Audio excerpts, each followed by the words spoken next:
Hello, everyone, and welcome back to Nightmare Narratives. I can picture some of you already in bed, maybe some of you just getting home from work. Wherever you are, whatever time it is, I'm glad you're here. If this helps you relax or sleep, please like and subscribe. It means a lot. Now let's get you comfortable, and I'll tell you tonight's story. My name is James Harrington, and I've been a park ranger for 15 years. I'm telling you this story because someone needs to know what really happened at Cumberland Gap in September of 1962.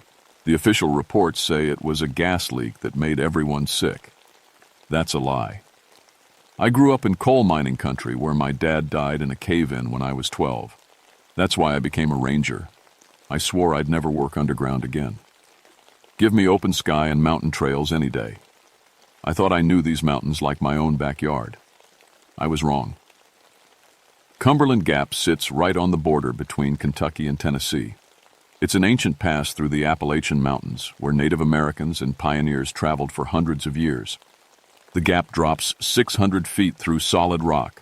On clear days, you can see for miles. But when the fog rolls in, you can't see your own hand in front of your face. The Cherokee called this place cursed. They had stories about spirit people who lived in the mountains. The Nunahai, they called them. White settlers brought their own ghost stories. The Bell Witch was the worst of them. Back in 1817, some family named Bell got tormented by an evil spirit. People said it followed the family bloodline, generation after generation. I never believed any of that nonsense. Ghosts and witches, that's just old mountain talk meant to scare kids around campfires. My daughter Emma was 17 that fall. She was coming on a school trip with her history class. 24 kids total, staying in the old log cabins we kept for educational groups. As the head ranger, I was responsible for keeping them safe. The weather turned strange that September. It should have been warm, but cold fog kept rolling through the gap at sunset. The temperature would drop 30 degrees in minutes, made your head pound something fierce. The kids arrived on a Tuesday afters, renewed, excited, and loud like teenagers always are. Emma waved at me from the bus, all smiles. She was proud her dad worked in such a beautiful place. The teachers, Mr. Peterson and Mrs. Chen, seemed like good people. They'd done trips like this before. We got the kids settled in the cabins just as the sun went down. That's when the first strange thing happened. At 3 a.m, Mrs. Chen came pounding on my cabin door. She looked scared. "Mr. Harrington," she said, "someone's been singing outside the girls' cabin. A woman's voice, singing lullabies. But when we looked outside, nobody was there." I grabbed my flashlight and followed her to the cabin. The girls were all awake, huddled together on their bunks. Emma looked pale. "Dad, it was so pretty," she said, "like my grandmother used to sing to me. But when we looked out the window, we couldn't see anyone." I walked around the cabin twice, shining my light into the woods. Nothing. No footprints in the soft dirt. No broken branches. No sign anyone had been there at all. "Probably just wind through the trees," I told them. "Mountain sounds can play tricks on you." But even as I said it, I felt uneasy. I'd been in these mountains my whole life. I knew what wind sounded like. This was something else. The next morning, things got worse. Mr. Peterson's radio wouldn't work right. Instead of park headquarters, it kept picking up children's laughter. The flashlights dimmed and brightened on their own. Compasses spun like crazy, pointing in all directions. "Equipment failure," I explained to the teachers. "Old gear acts up sometimes." But 3 of the boys swore they saw a woman in a white dress walk right through the cabin wall during breakfast. Just walked through solid wood like it wasn't there. I was starting to get a bad feeling about this trip. By Wednesday afternoon, I couldn't ignore what was happening anymore. There's too many kids were reporting the same things. Voices calling their names, cold spots in warm rooms, shadows moving when nobody was there. I called my fellow ranger, Patricia Morrison, for backup. Pat was tough as nails, a former military police officer who didn't scare easy. If anyone could help me figure this out, it was her. "You sound spooked, James," she said over the radio. "That's not like you. Just get up here, Pat. Something's not right." While I waited for her, I did what rangers do. I investigated. I checked every inch of those cabins for logical explanations. Loose boards that might creak, windows that might rattle, anything that could explain what the kids were experiencing. That's when I found the symbols. They were carved into the door frames of all 4 cabins, fresh cuts in the wood. But the strange thing was, they looked old, like they'd been there for years. But I'd inspected these cabins just that morning, and I swear those marks weren't there before. The symbols looked like nothing I'd ever seen, not Cherokee, not pioneer markings, just weird, twisted shapes that hurt your eyes to look at. I was still staring at them when the temperature dropped 20 degrees in 10 seconds. My breath came out in white puffs. Frost started forming on the cabin windows, even though it was 60 degrees outside. "Mr. Harrington?" Emma's voice came from behind me. She was standing in the doorway, but she looked different, older somehow. Her eyes were too bright. "Emma, you okay, honey?" "She wants to talk to you," Emma said in a voice that didn't sound quite like hers. "Who wants to talk to me?" But Emma just turned and walked back into the cabin like nothing had happened. Pat arrived just as the sun was setting. She took one look around and whistled low. "This place feels wrong, James. Like someone walking over your grave." We were talking by the fire pit when Pat suddenly went stiff. She was staring at the second cabin, the one where the boys were staying. "James," she whispered, "there's someone in that upstairs window." I looked where she was pointing. Clear as day, a woman's silhouette stood in the second-floor window. Long dress, long hair, perfectly still. "Pat," I said slowly, "that cabin only has 1 floor." We both stood there, staring. The figure didn't move, didn't even seem to breathe. Then the lights went out in every cabin at once. In the darkness, we heard it. A woman's voice, clear as a church bell, calling from the direction of the cabins. "Emma, Emma, child, come to me." I ran toward the sound, Pat right behind me. But when we got to the cabins, all the kids were accounted for. Emma was in her bunk, awake but confused. "Dad, what's wrong? Why are you both so scared?" That night, I didn't sleep. I sat on my porch with my rifle across my knees, watching the cabins. The fog rolled in thick around midnight, so thick I could barely see 10 feet. That's when the real nightmare began. The fog started moving wrong, swirling in patterns that defied the wind. And in those swirls, I saw shapes. People walking through the mist. Men in old-fashioned clothes. Women in long dresses. Children holding hands. They were all heading toward the cabins. I radioed headquarters, but all I got was static filled with whispers in a language I didn't recognize. Old words. Ancient words. Around 3 a.m., I heard screaming from the boys' cabin. I ran through the fog, nearly tripping over roots and rocks I couldn't see. Inside the cabin, I found 2 boys at the bottom of the stairs, Kevin Thompson and Mike Rodriguez. Kevin's arm was bent at a wrong angle. Mike had a gash on his forehead. "Something pushed us," Kevin gasped. "Invisible hands, right in the chest. We went flying backward down the stairs." The other boys were huddled in the corner, eyes wide with terror. "It's still here," whispered Tommy Martinez. "In the bathroom. Listen." From behind the bathroom door came the sound of someone, or something, moving around. But when I opened the door, nobody was there. The small room was freezing cold, though. So cold that ice was forming on the mirror. I got on my radio. "Pat, we need to evacuate these kids. Now." But Pat didn't answer. Her radio was dead. I found her 20 minutes later at the bottom of Cumberland Gap, a 600-foot fall onto the rocks below. Her body was broken, but her face looked peaceful, almost like she'd jumped on purpose. In her hand was a note, written in her own handwriting. She told me it would stop the pain. Pat Morrison was the strongest person I knew. She would never give up, never. But something had made her jump. That's when I knew we weren't dealing with anything natural. We were trapped on this mountain with something that could get inside people's heads and make them do terrible things. And it seemed to want my daughter most of all. Thursday morning brought chaos. 3 kids were missing: Sarah Martinez, Kevin Thompson, and Lisa Wu. They'd vanished from their bunks sometime during the night. No signs of struggle, no footprints leading away from the cabins. I organized search teams, but the mountain itself seemed to be fighting us. Compasses pointed in different directions every few minutes. Trails that had been there for years suddenly led to dead ends. The fog never lifted, even when the sun came up. Mr. Peterson tried to call for help on the emergency phone, but the line was dead. Our vehicles wouldn't start.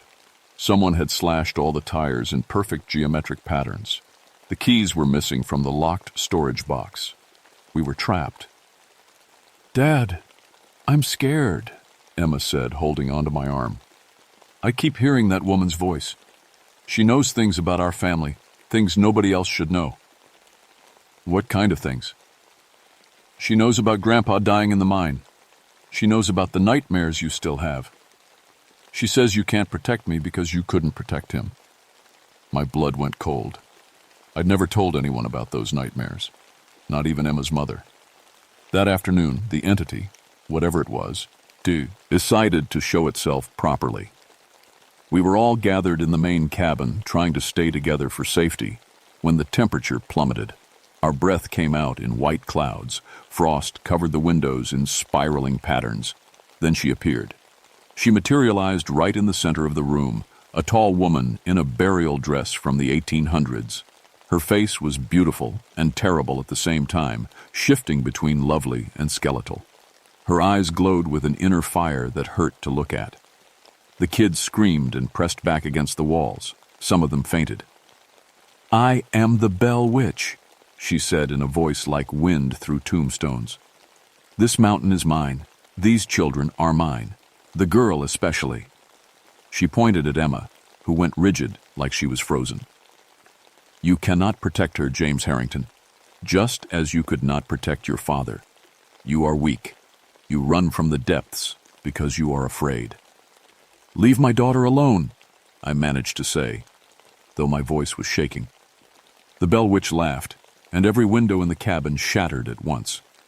"She carries the blood I need, Bell blood from generations past. Through her, I will live forever." "That's impossible. We're not related to any Bell family." "Your great-grandmother was Mary Bell, you fool. The bloodline runs through the women, hidden but never lost. The girl will join me willingly, or I will take her by force."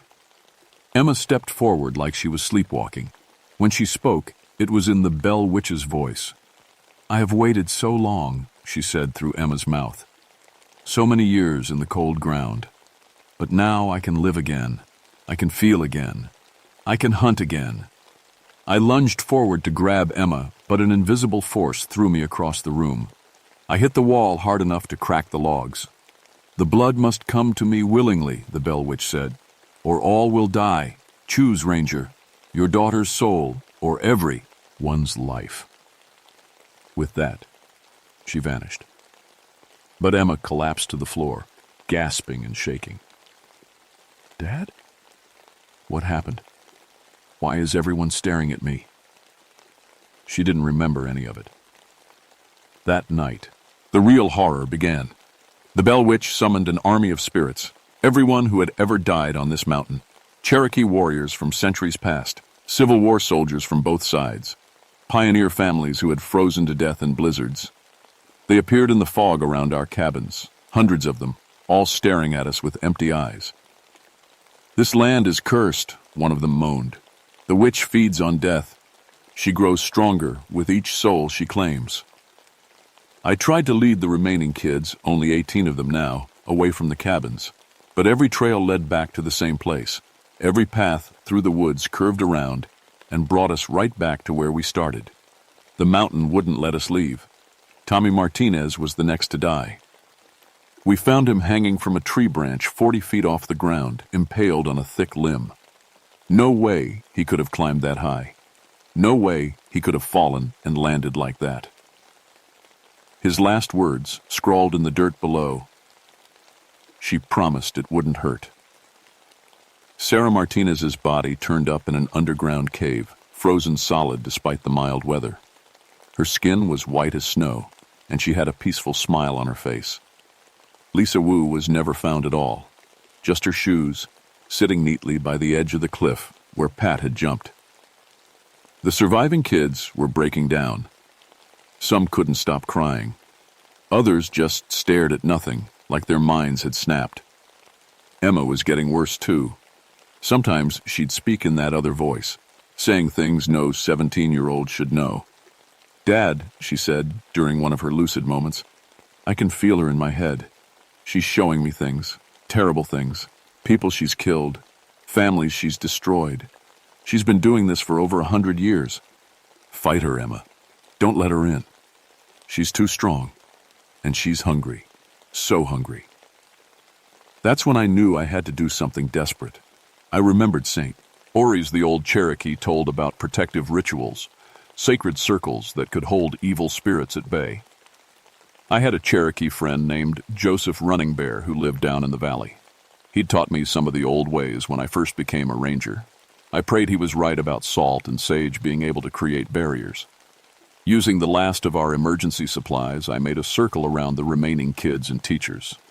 Salt from the kitchen, sage from the mountainside, and prayers I only half remembered.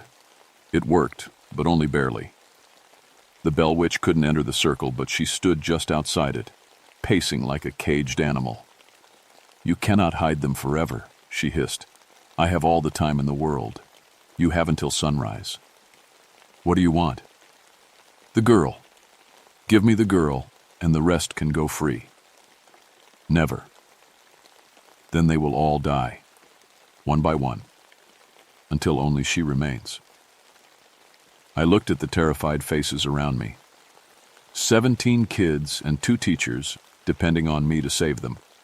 My own daughter, fighting a battle inside her head against something ancient and evil. I had to find another way. Joseph Running Bear had told me something once when he was teaching me about the old stories. He said every curse had a source, some object or place where the evil first took root.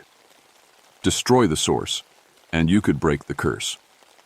But first, I had to learn the truth about the Bell Witch. As dawn approached and my protective circle grew weaker, the entity finally told me her real story. "I was never human," she said, circling us like a shark. "I am the hunger that lives in the spaces between life and death. The Cherokee awakened me with their blood rituals centuries ago, trying to protect this land from invaders. But they could not control what they summoned." "Then how did you become the Bell Witch?"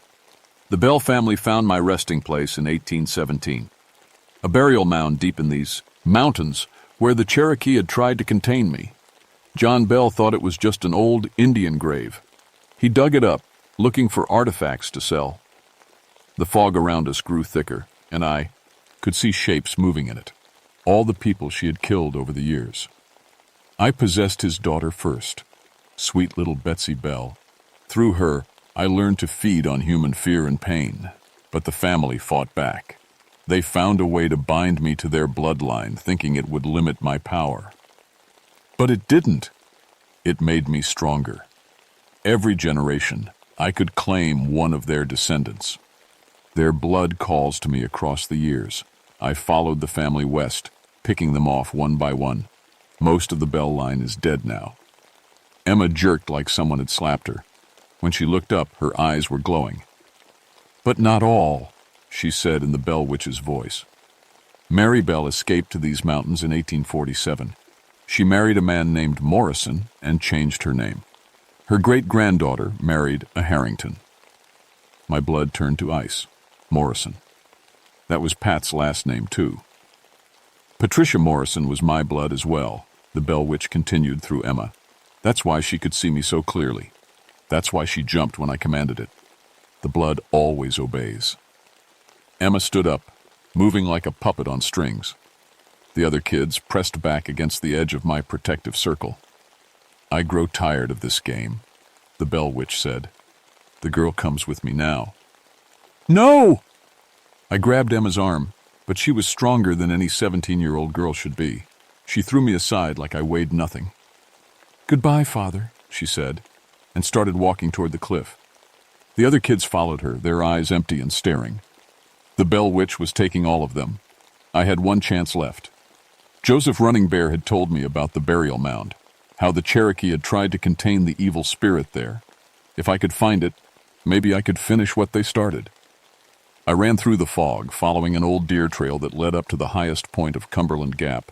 Behind me I could hear the Bell Witch laughing and the sound of footsteps on stone, Emma and the others walking toward the cliff edge. The burial mound was hidden under a century of fallen leaves and mountain growth. But I could feel it, a wrongness in the earth, like a wound that had never healed. I started digging with my bare hands, throwing aside dirt and rocks and roots. My fingers were bleeding, but I didn't stop. I could hear the Bell Witch calling from below. "Too late, Ranger. They're mine now. All of them." Then my hand touched something hard and cold. A stone box buried 6 feet down. Inside was a book, an old Bible, but not like any I'd ever seen. The pages were made of human skin. The words were written in blood. This was the source. The original Bell family Bible, the one John Bell had been carrying when he first disturbed the burial mound.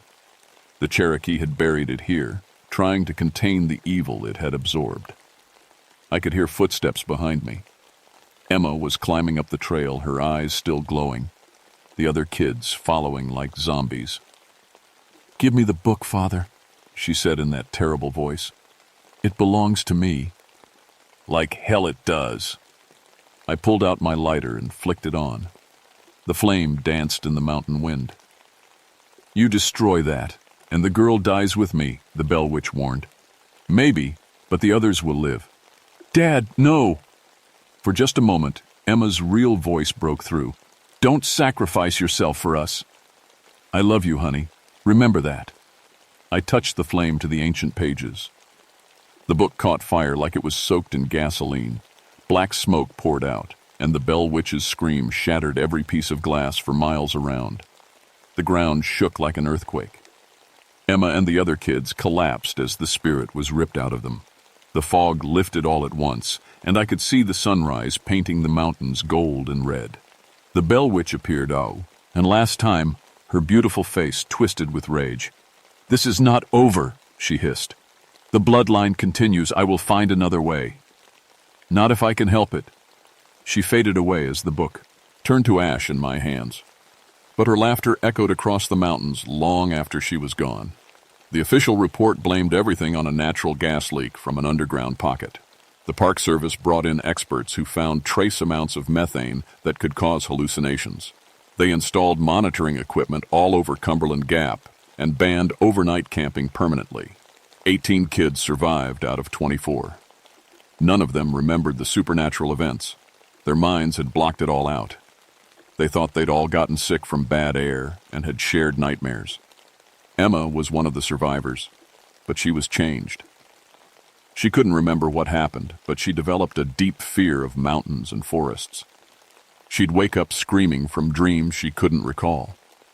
We moved to Florida 6 months later, as far from the Appalachians as we could get. I tried to forget about Cumberland Gap, but it haunted me. I'd done research after the incident and learned the truth about our family history. We really were descended from Mary Bell, and the Cherokee burial mound was real. The Park Service had quietly sealed it with concrete after my report. For years, I thought it was over. Emma grew up, got married, had children of her own. She seemed happy, living by the ocean where no mountains could remind her of that terrible night. But last month, I got a call that chilled my blood. Emma's daughter, my granddaughter Sarah, was going on a school trip, a historical expedition to study Appalachian folklore. They were going to Cumberland Gap. I tried to talk them out of it, but how do you explain something like this without sounding crazy? The Park Service's official position is that the area is safe now, monitored 24/7 for gas leaks. Sarah is 18, the same age Emma was. She has the same dark hair, the same bright eyes, and according to the genealogy research I've done, she carries the Bell bloodline just as strongly as her mother did. I'm driving to Cumberland Gap tonight. I have to be there when her group arrives. I have to protect her. Because 3 days ago, hikers reported hearing a woman's voice singing lullabies near the old cabin sites. And last night, the Park Service lost radio contact with their monitoring station at the Gap. The Bell Witch kept her promise. She found another way. The bloodline continues, and she's calling to it across the mountains. I can feel it in my bones, that same wrongness I felt 50 years ago. The fog is rolling in earlier now. The animals are avoiding the area. She's back, and she's hungry. I just pray I'm not too late to save my granddaughter from the same fate that claimed so many others. The mountains keep their secrets, but some secrets are too dangerous to stay buried. If you're reading this and something happens to me, remember one thing. Stay away from Cumberland Gap when the fog rolls in. Some places are cursed for a reason. And if you ever hear a woman's voice singing lullabies where no woman should be, run. Run as fast as you can and don't look back. The Bell Witch is always listening, always hunting, always hungry for blood that carries the old curse. Final word count, approximately 4,200 words, 15 to 16-minute reading time.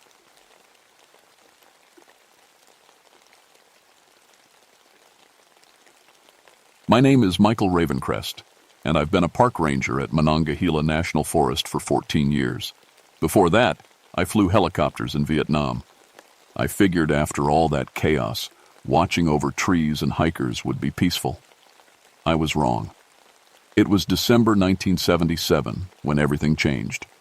The worst blizzard in 20 years had hit West Virginia, dumping 15 feet of snow across our 919,000 acres of wilderness. Wind howled at 60 miles per hour, and you couldn't see your hand in front of your face. Most folks were smart enough to stay home. But Dr. Jennifer Walsh and her research team weren't most folks. They'd been camping up near Spruce Knob, studying how old chemical spills from the 60s were affecting local wildlife. The Cherokee used to call this area home, and they had stories about a Thunderbird that protected the mountains. I never put much stock in old legends.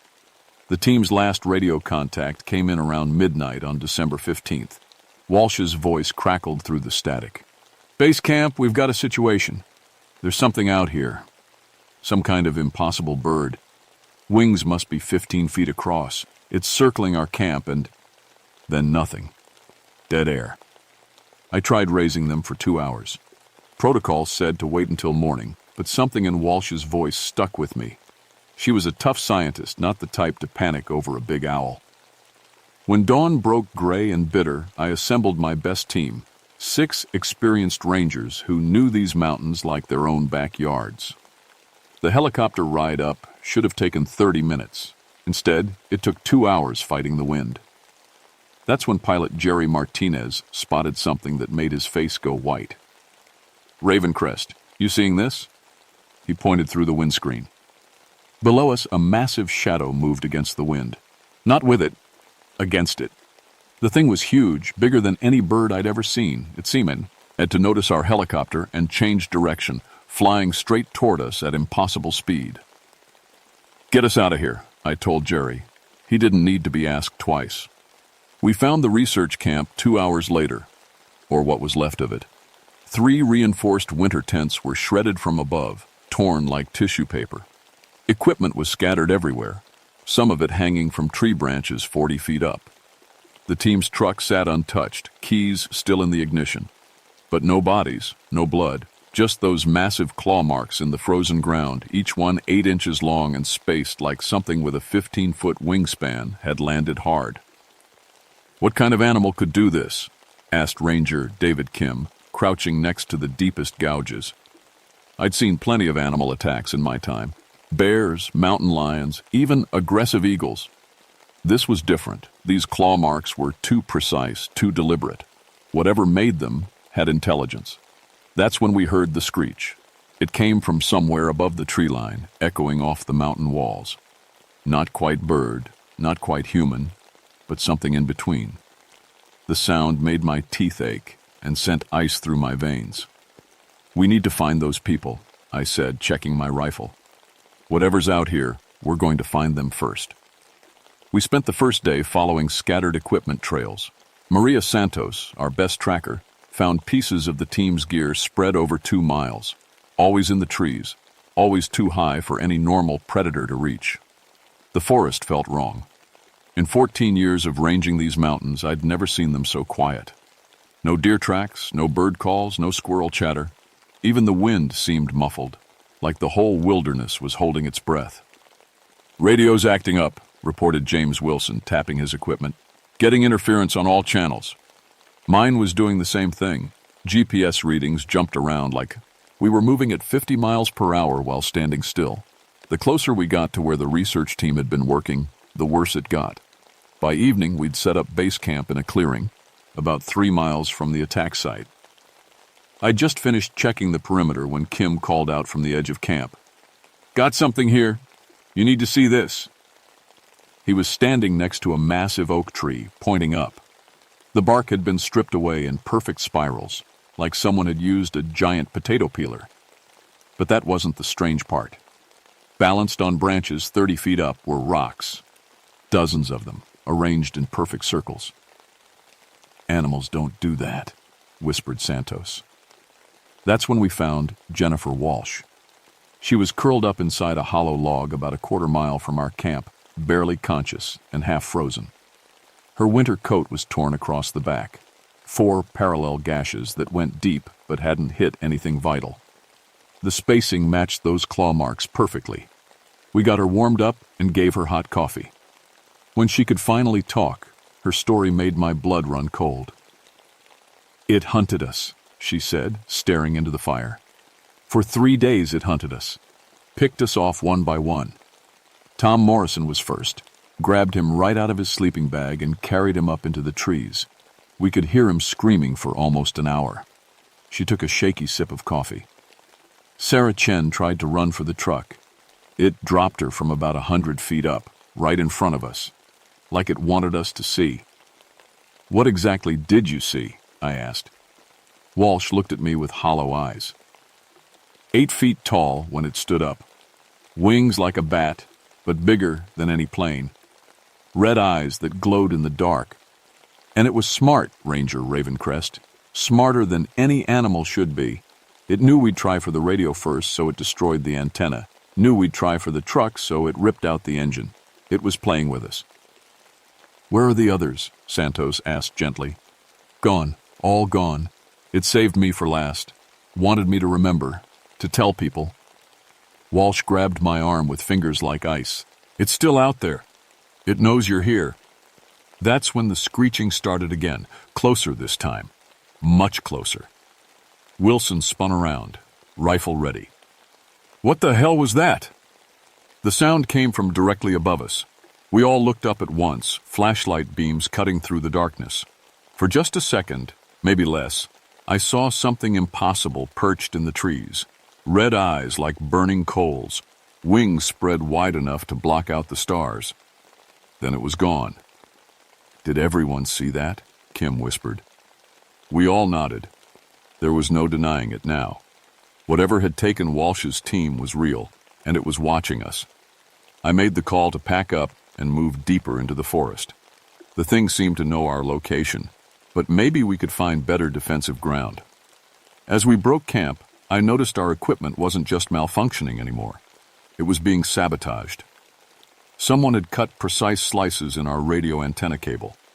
The GPS unit screen was cracked in a perfect spiral pattern. Even our spare batteries were drained, though they'd been full that morning. "It's learning about our gear," I told the team. "Stay together. Nobody goes anywhere alone." We hiked for 2 hours in the snow, following an old mining trail toward higher ground. Behind us, that horrible screeching followed at a distance, never quite close enough to see clearly, never far enough away to forget. The abandoned mine shaft wasn't much to look at, but it offered shelter from the wind and only one way in or out. I figured we could defend it if we had to. I was wrong about that, too. We'd been there maybe 4 hours when David Kim volunteered for first watch. I should have said no, should have kept us all together. But Kim was tough and experienced, and I figured 2 hours outside wouldn't hurt. I woke up to Maria Santos shaking me hard. "Kim's gone." We found him at dawn, 200 feet up the cliff face above all, near mine entrance. His body was wedged into a crack in the rock, positioned like he'd been carefully placed there. The claw wounds through his chest were precise. Whoever did this knew exactly where to strike for a quick kill. But the worst part was his face. Kim's eyes were wide open, staring down at our mine entrance like he was still on watch duty. "It's sending us a message," Walsh said quietly. She'd been awake all night, staring at the mine entrance. "It wants us to know we can't hide." She was right. Over the next day, more signs appeared. Trees around our shelter were stripped of bark in perfect geometric patterns. Rocks were stacked in impossible towers that shouldn't have been able to stand up. And always that screeching sound coming from different directions. Wilson cracked first. On the second night, he started talking to himself, muttering about red eyes and flying shadows. When Santos tried to calm him down, he grabbed his rifle and headed for the mine entrance. "I'm going to kill that thing," he said. "End this nightmare." I tackled him before he could get outside, but the damage was done. Whatever was out there had heard the commotion. The screeching got louder, more excited, like it was pleased we were falling apart. That's when Santos saw the second one. "There," she whispered, pointing through a crack in the mine wall. "On the ridge." Another pair of red eyes glowed in the darkness, bigger than the first. This one stood on the cliff top, wings spread wide, calling to its partner with that bone-chilling screech. "Two of them," I said. "Maybe more." Walsh nodded grimly. "They work together. One distracts while the other attacks. That's how they got my team." As if summoned by her words, both creatures took flight. Even in the darkness, their massive forms blocked out stars as they circled our position. The sound of their wings was like helicopter blades, but wrong somehow. Too slow, too powerful. Wilson broke free from my grip and ran for the entrance. "I can't take it anymore." He made it maybe 20 feet before something huge slammed into him from above. In the split second of our flashlight beams, I saw it clearly for the first time. 8 feet tall, covered in dark feathers that seemed to absorb light, wings that stretched at least 15 feet, and those eyes, red as fresh blood, burning with an intelligence that was definitely not animal. The thing that had grabbed Wilson looked directly at me. For just a moment, our eyes met. I felt something probing at my mind, cold and alien and impossibly old. Then it took off with Wilson in its claws, carrying him up into the darkness. We could hear him screaming for almost 10 minutes. "Why is it doing this?" Santos asked, tears freezing on her cheeks. Walsh had an answer, but I didn't want to hear it. "We're in its territory. My team was studying the old chemical contamination up here, stuff from the TNT plant in the 60s. I think that's what created these things. Mutations mixed with something older, something the Cherokee knew about." The pieces were starting to fit together. The local tribes had always said this area was protected by spirits. Maybe they weren't spirits.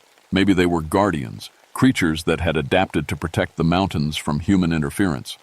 But understanding them didn't make them any less deadly.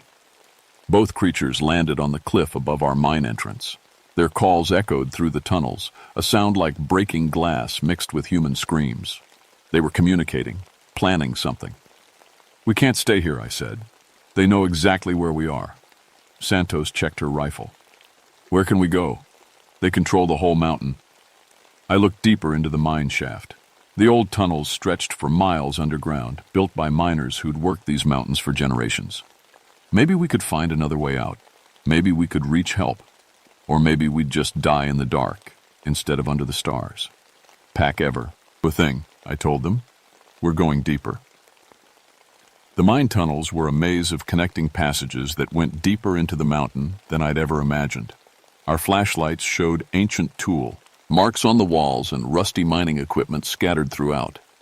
Some of these shafts hadn't seen humans in 50 years, but we weren't alone down here. The creatures had followed us underground. I could hear their wings scraping against stone walls, see their red eyes glowing in side passages. Somehow, despite their size, they moved through the tunnels like they'd been born here. "This doesn't make sense," Walsh whispered as we pressed deeper into the mountain. "How can something that big fly through spaces this narrow?" I was wondering the same thing when Santos grabbed my arm. "Listen. From somewhere ahead came a sound I'd never heard before, a low humming that seemed to vibrate through the rock itself. It wasn't quite music, but it had rhythm and pattern, like a song sung in a language no human throat could produce. We followed the sound through a maze of connecting tunnels until we reached a massive underground chamber. Our flashlights couldn't reach the ceiling, but they lit up something that made us all freeze in terror. The walls were covered in spirals and circles, carved deep into the living rock. Some looked ancient, maybe centuries old. Others were fresh, the stone dust still scattered on the floor. And in the center of the chamber sat a pile of human belongings, backpacks, cameras, hiking boots, all arranged in careful patterns. "My team's gear," Walsh breathed. That's when I realized the truth. This wasn't just hunting territory. It was a sacred place, and we were trespassing on something far older than European settlement of these mountains. The humming stopped. In the sudden silence, I heard breathing that wasn't ours, slow, deep, and coming from directly above us. I tilted my flashlight up and saw both creatures perched on ledges near the chamber ceiling. They were motionless, watching us with those burning red eyes, waiting. "They brought us here," I said quietly. "This whole time, they've been herding us toward this place." One of the creatures dropped from its perch and landed 20 feet away. This close, I could see details that would haunt my dreams forever. Its face was almost human, but covered in dark feathers. Its hands had long clawed fingers that looked capable of tool use. And those eyes, they held an intelligence that was definitely not animal. The creature opened its mouth and made a sound that was almost words, almost human speech, but filtered through a throat that wasn't built for human language. "It's trying to communicate," Walsh said in amazement. The second creature landed beside the first. Together they began making those almost words, gesturing toward the carved walls with their clawed hands. I couldn't understand the sounds, but their meaning became clear as images flashed through my mind. The forest before European settlement, Native Americans living in harmony with creatures that flew between the mountains and the spirit world. Chemical contamination poisoning the land in the 1960s. Ancient guardians changing, adapting, becoming something new to protect what remained of the old ways. "They're not monsters," I said, understanding flooding through me. "They're protectors. The contamination changed them, but they're still trying to guard this place." The larger creature stepped closer. When it looked at me, I felt that cold presence in my mind again, but gentler this time. Images flowed between us. My memories of the forest. Its memories of watching humans poison the land it was sworn to protect. It showed me Walsh's research team setting up equipment near a sacred site, taking samples from contaminated soil that had been sealed off for good reason. From the creature's perspective, they weren't scientists. They were invaders threatening a fragile balance that had taken decades to achieve. Santos had her rifle raised, but I pushed the barrel down. "Don't! It's not attacking." The creature's mate landed beside it and began arranging objects from the pile. Walsh's camera, water sample container, a soil testing kit. It was showing us what it had taken, explaining why. But our peaceful moment didn't last. A third screech echoed through the chamber, different from the others, younger, more aggressive. A juvenile creature dropped from the darkness above, landing between us and its parents with wings spread wide and talons extended. This one wasn't interested in communication. It saw us as threats to be eliminated. The young creature lunged toward Santos. I shoved her aside and raised my rifle, but the adult creatures moved faster. The larger one tackled its offspring, sending both of them crashing into the chamber wall. They rolled across the floor in a tangle of wings and claws, screeching at each other in their almost language. "It's protecting us," Walsh said in amazement. "From its own young." The family argument didn't last long. The adults were bigger and clearly in charge. After a few minutes of violent screeching, the juvenile backed down, folding its wings and moving to the far side of the chamber. But the damage was done. In the struggle, Santos had been caught by one of the juvenile's claws. Blood ran down her arm from 4 parallel gashes that matched the ones on Walsh's back. The adult creatures looked at the blood, then at each other. They made soft clicking sounds that might have been their version of apologies. Then the larger one did something that changed everything. It approached Santos slowly, its clawed hands extended. When she didn't back away, it gently touched the wounds on her arm. Where its fingers made contact, the bleeding stopped. "Healing," Santos whispered. "It's healing me." The creature stepped back and gestured toward the chamber entrance. The message was clear. It was time for us to leave their sacred place, but it would let us go. The creatures escorted us through the mine tunnels to an exit we never would have found on our own. It opened into a ravine about 5 miles from where we'd entered, well outside their protected territory. Dawn was breaking over the mountains when we finally reached the Forest Service road. A military convoy was waiting for us. Black vehicles with government plates and men in uniforms I didn't recognize. "Rangers," said a colonel with cold eyes and no name tag. "You've been through a traumatic experience. Severe weather, equipment failure, tragic accidents. That's what happened here." I started to protest, but he held up a hand. "Dr. Walsh's research has been classified for national security reasons. The area where her team was working is now off limits to civilian access, environmental hazard zone.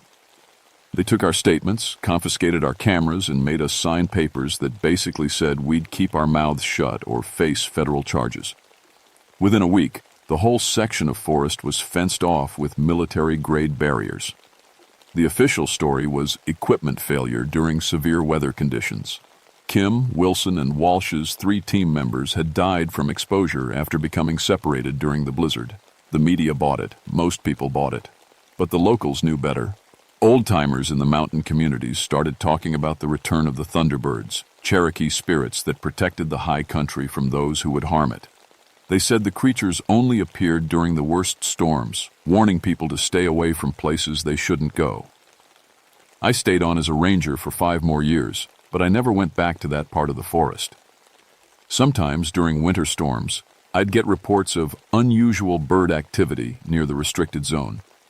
Pilots flying over the area reported massive shadows moving against the wind. Hunters claimed to hear strange screeching sounds that didn't match any known wildlife. The government installed monitoring equipment throughout the contaminated area, officially to track environmental cleanup progress. Unofficially, I think they were keeping watch for other unusual developments. Whatever had created those creatures might have affected other species too. Dr. Walsh recovered from her ordeal, though she never talked publicly about what happened. She left field research and took a teaching position at a small college in Virginia. Sometimes she'd call me, usually late at night after she'd been drinking. "Do you think we did the right thing?" she'd ask, keeping quiet about them. I always gave her the same answer. "They let us live, Doc. That means something." The truth is, I came to respect what those creatures were doing. They weren't monsters. They were the last guardians of a poisoned wilderness, trying to prevent further damage to land that had already suffered too much from human interference. These days I work for the Environmental Protection Agency, helping expand contamination cleanup efforts in sensitive wilderness areas. It's my way of honoring the agreement we made in that underground chamber. If we take better care of the wild places, maybe we won't need supernatural guardians to protect them from us. But on winter nights when the wind howls through the mountains, I sometimes look up at the sky and wonder if they're still out there. The Mothman of Monongahela, watching over their territory, making sure the old mistakes don't get repeated. Part of me hopes they are, because some places are worth protecting, even if it takes monsters to do it.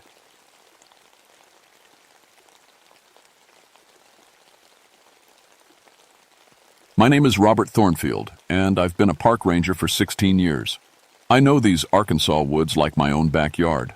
The Ouachita National Forest is my beat, all 1.8 million acres of it. I've tracked bears, caught poachers, and rescued lost hikers more times than I can count. But what happened in August of 1984 changed everything I thought I knew about these woods. I grew up hearing the stories. Every kid in Arkansas knows about the Fook monster. Back in the 70s, folks claimed they saw a giant hairy man walking through the swamps. My grandfather used to tell me about the old Choctaw legends. They called it Champay, which meant something like giant hairy man. Even the French trappers from way back in the 1800s wrote about a loup-garou in these parts. I never believed any of it. Bears can stand up on their hind legs when they're curious or scared. In the dark, with adrenaline pumping, a black bear could look like just about anything your mind wanted it to be. That's what I told myself for 16 years. August came in hot that year. We're talking 100-degree days with humidity so thick you could cut it with a knife. The air sat on you like a wet blanket. Thunderstorms rolled through every few days, bringing dangerous lightning but not much relief from the heat. The logging roads turned to mud, then baked hard as concrete, then turned to mud again. My brother-in-law Jake owns a hunting lodge about 30 miles from the nearest town. It's a nice place. He built it himself on a little lake deep in the forest. Cell phones don't work out there. The only way to talk to the outside world is an old CB radio that works when it wants to. Jake had family visiting that week. His wife, Sarah, their 2 kids, his parents, Sarah's sister with her husband, and 3 kids. 12 people total, including Jake. They'd been planning this reunion for months. I was supposed to join them on my days off. That's when the radio crackled to life in the ranger station. "Wichita Base, this is Jake's lodge. We got a problem out here." Jake's voice came through full of static, but I could hear something else underneath. Fear. My partner Sam grabbed the radio. "Jake, this is Ranger Station 7. What's your situation?" "There's something... Jesus, I don't know how to explain this. There's this thing outside. It looks like a man, but it's huge. 9 feet tall, maybe bigger, covered in hair. Dark hair, all over. It's been throwing logs at the lodge for the past hour." Sam and I looked at each other. "Jake, have you been drinking?" Sam asked. "I'm stone cold sober, Sam. This thing, it's smart. It tested the doors, tried the windows. It knows what it's doing. We're all locked inside, and it won't leave." I took the radio. "Jake, it's Robert. Did you get a good look at it?" "Clear as day. It was standing by the lake when I first saw it, drinking water. When it saw me watching from the window, it stood up, on 2 legs like a person. But the face, it's not human, Robert. The eyes are wrong, too smart. It looked right at me, and I swear it was thinking." That's when we heard it through the radio. A sound I'd never heard before and hoped to never hear again. It was like a roar and a scream mixed together, but there was something almost like words in it. Something that made the hair on my arms stand up. "It's back," Jake whispered into the radio. "Oh God, it's back." I grabbed my gear and loaded up the truck. Sam came with me, along with 2 other rangers, Patricia Williams and Tom Martinez. We brought tranquilizer guns, riot gear, and emergency medical supplies. Standard procedure for dangerous wildlife encounters. The drive out to Jake's lodge took longer than usual. The recent storms had washed out part of the main logging road. We had to take the long way around, through some of the densest forest in Arkansas. The trees grew so thick in places that it was dark as twilight, even in the middle of the day. About 2 miles from the lodge, we started finding the footprints. I've tracked everything that walks in these woods. Bear, deer, wild boar, even the occasional mountain lion. These prints were like nothing I'd ever seen. They were huge, 18 inches long and 7 inches wide. But they weren't bear prints. They had 5 toes, just like a human, but the proportions were all wrong. The big toe was massive and the foot was too wide for any person. "What do you think made these?" Patricia asked, kneeling down next to one of the clearer prints. I studied the impression in the mud. The depth told me we were looking at something that weighed at least 800 pounds. The spacing between prints showed a walking gait, not the loping run of a bear. This thing walked upright, like a person. "I don't know," I said. And that was the truth. The smell hit us about a mile from the lodge. It was like nothing I'd ever smelled before. A mix of wet dog, rotting plants, and something else. Something wild and old. It made my stomach turn and triggered some deep instinct that told me to run. "Jesus," Tom said, covering his nose with his shirt. "What is that?" "That's our target," I said, though I was starting to doubt what our target actually was. When we got close to the lodge, we stopped the truck and went in on foot. The place was a mess. Logs and branches were scattered everywhere, like a tornado had hit. But this wasn't random damage.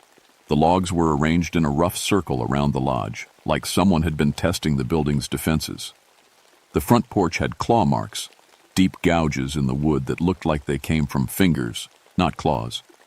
But they were too big to be human fingers.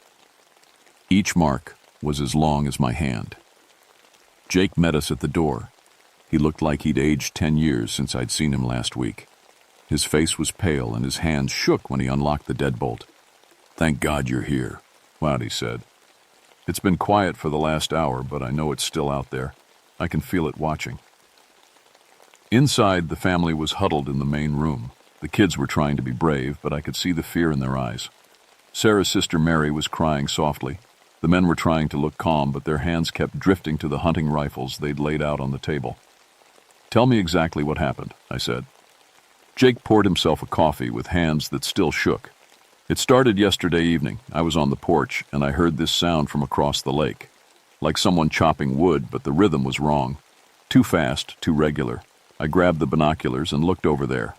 He paused, took a sip of coffee, then continued. "At first I thought it was a person. It was standing by the water, and it had the right shape, you know. 2 arms, 2 legs standing upright. But when I focused the glasses, I could see it wasn't human. Too big, too hairy. And the way it moved, there's no person on earth that strong." "What was it doing?" "Breaking trees. Not cutting them down, breaking them, grabbing them with its hands and snapping them like twigs. Trees that would take 3 men with a chainsaw to cut down. It was making a pile of logs like it was building something." Sarah spoke up from across the room. "Show him the pictures, Jake." Jake handed me a Polaroid camera. I managed to get a few shots before it saw me. The pictures were blurry, but clear enough. The thing in the photos was definitely not a bear. It stood on 2 legs, had long arms, and was covered in dark hair. Its face was partially visible in one shot. Definitely not human, but not quite ape either. The eyes reflected the camera flash, glowing white in the photo. "After I took the pictures, it looked right at me," Jake said, "like it knew I was watching. Then it started walking around the lake toward the lodge. That's when I called everyone inside and locked the doors." "How long did it stay outside?" "Hours. It walked around the building, tested the doors and windows. At one point it climbed up on the roof. We could hear it walking around up there like it was looking for a way in. Then it started throwing the logs." Patricia was examining the windows. "These scratch marks," she said. "They're fresh. And look at this. It's like someone was trying to pry the window frame loose." I looked where she was pointing. Deep gouges in the wood showed where something had tried to force the window open. But the marks were too wide to be made by any tool I knew of. They looked like finger marks, but fingers strong enough to dig into solid wood. That's when we heard it. The sound came from behind the lodge, low and rumbling. It wasn't quite a growl, wasn't quite a roar.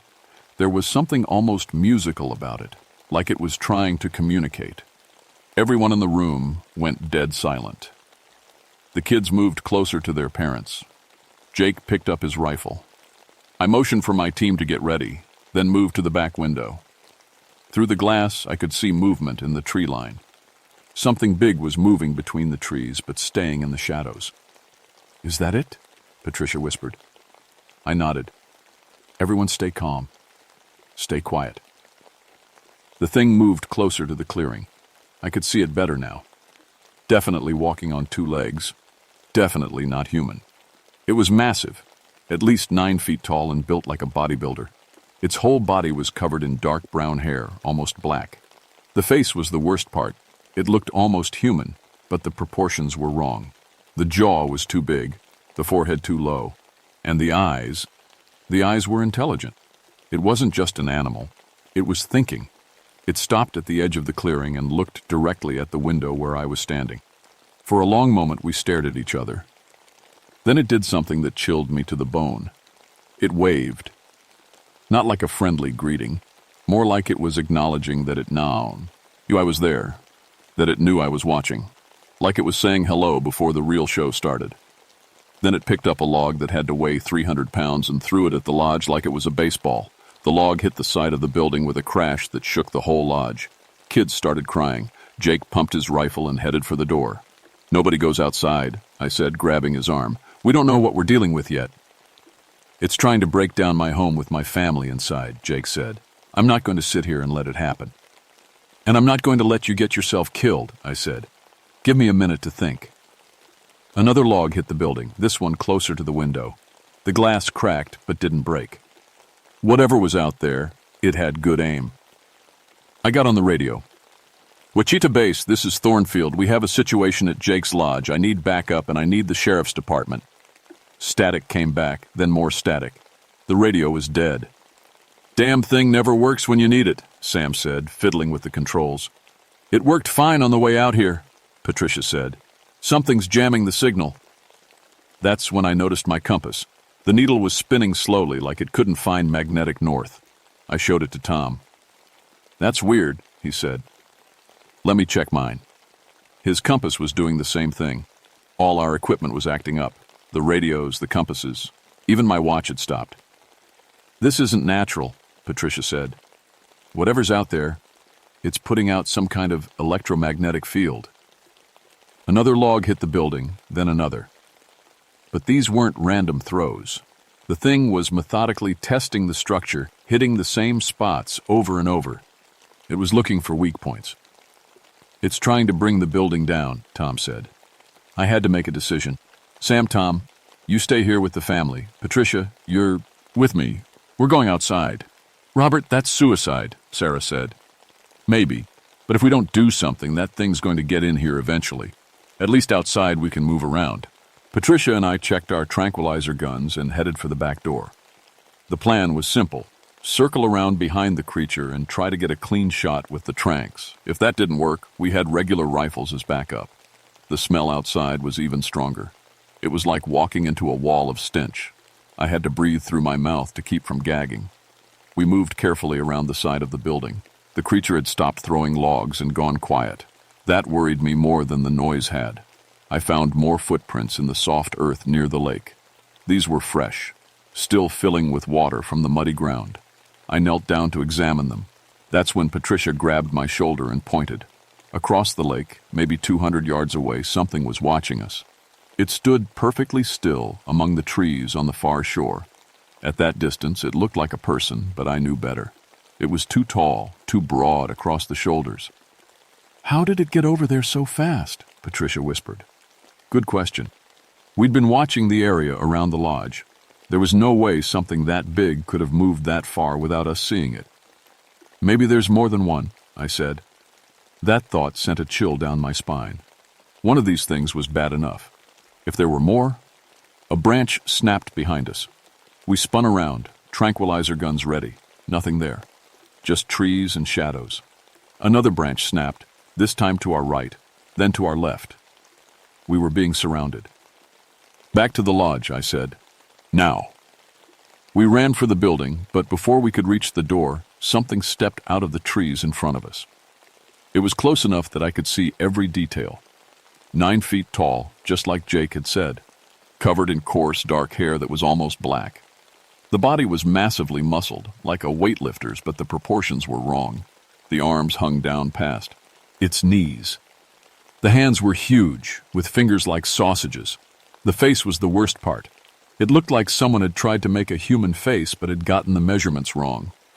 The jaw stuck out, the forehead sloped back, and the nose was flat and wide. But the eyes were human, intelligent, aware.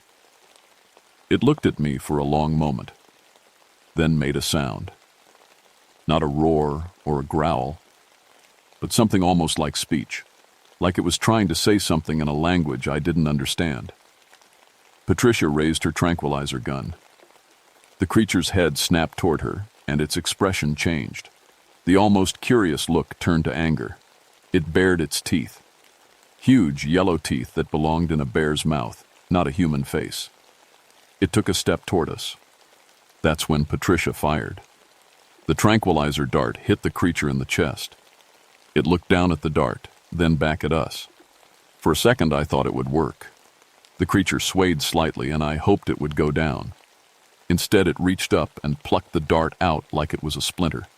It examined the dart for a moment, then crushed it between its fingers. Then it roared.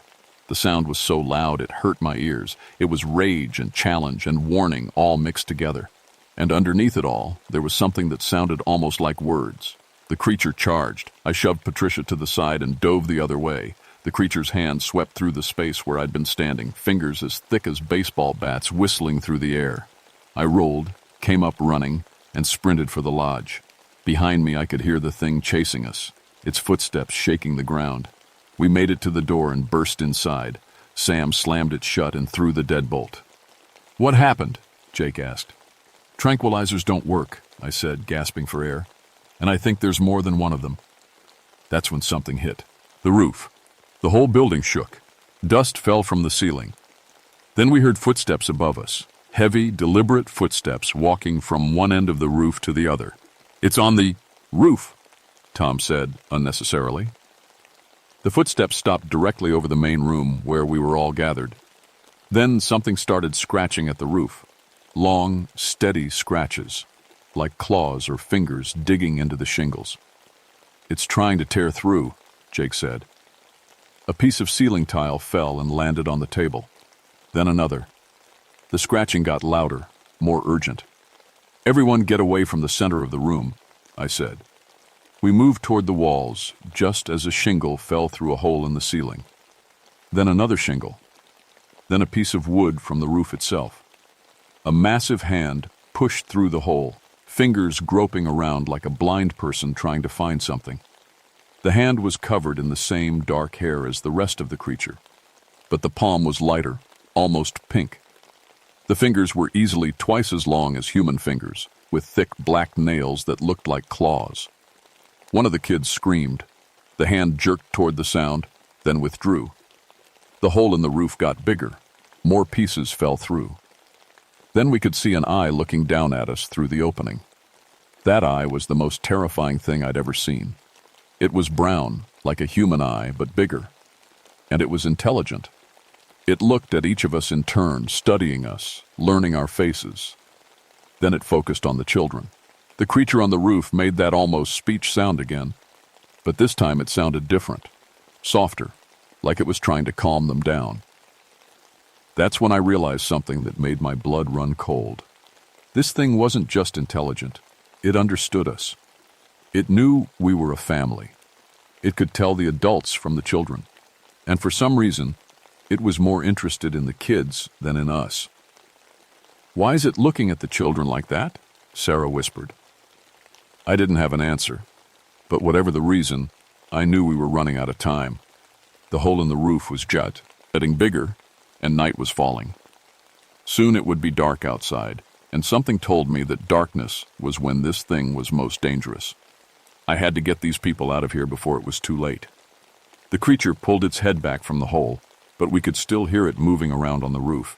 It was pacing back and forth, like it was thinking. "We have to get out of here," I said. "Once it gets dark, we're sitting ducks."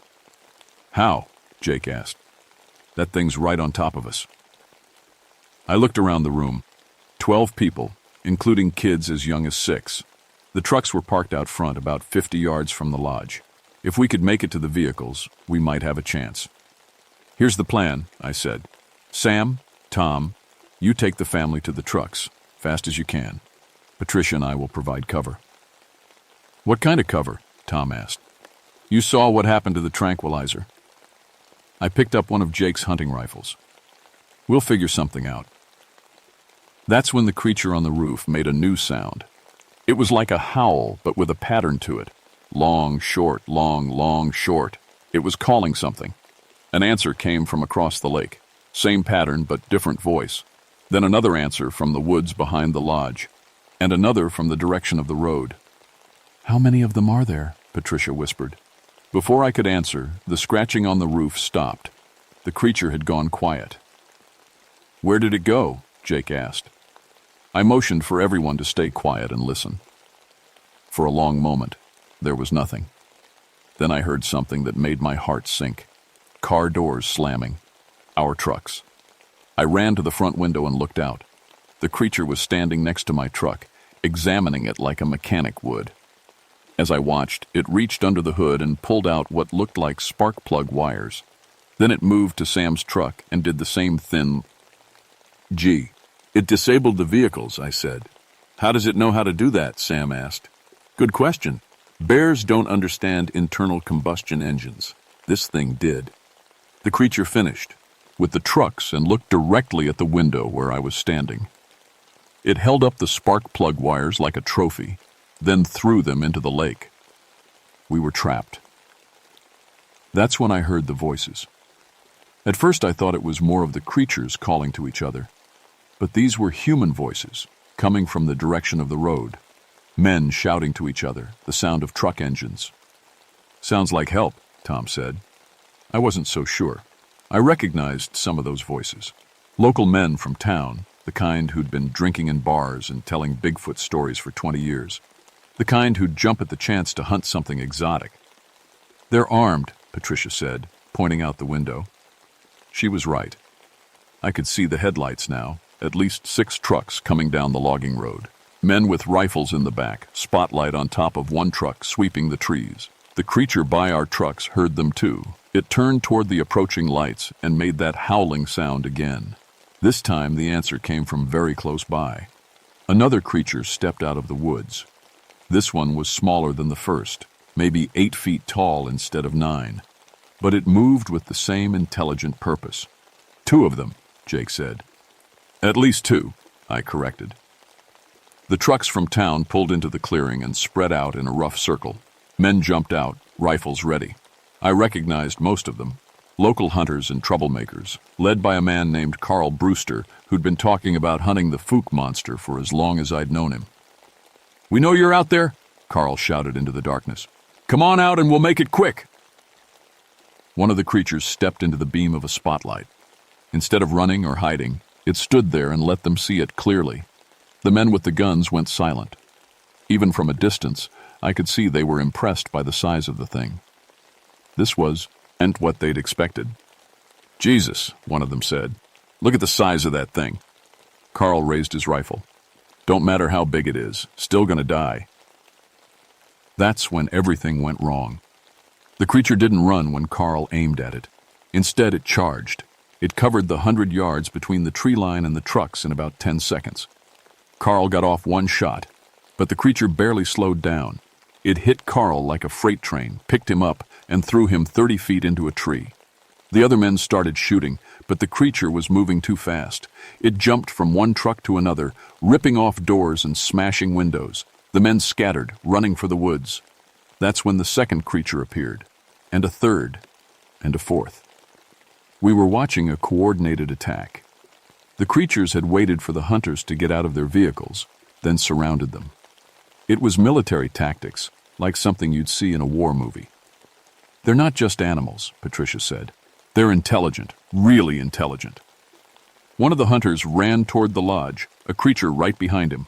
I opened the door and pulled him inside just as massive claws raked the air where his head had been.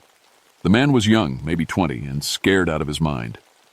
"They came out of nowhere," he gasped. "There's at least 6 of them, maybe more."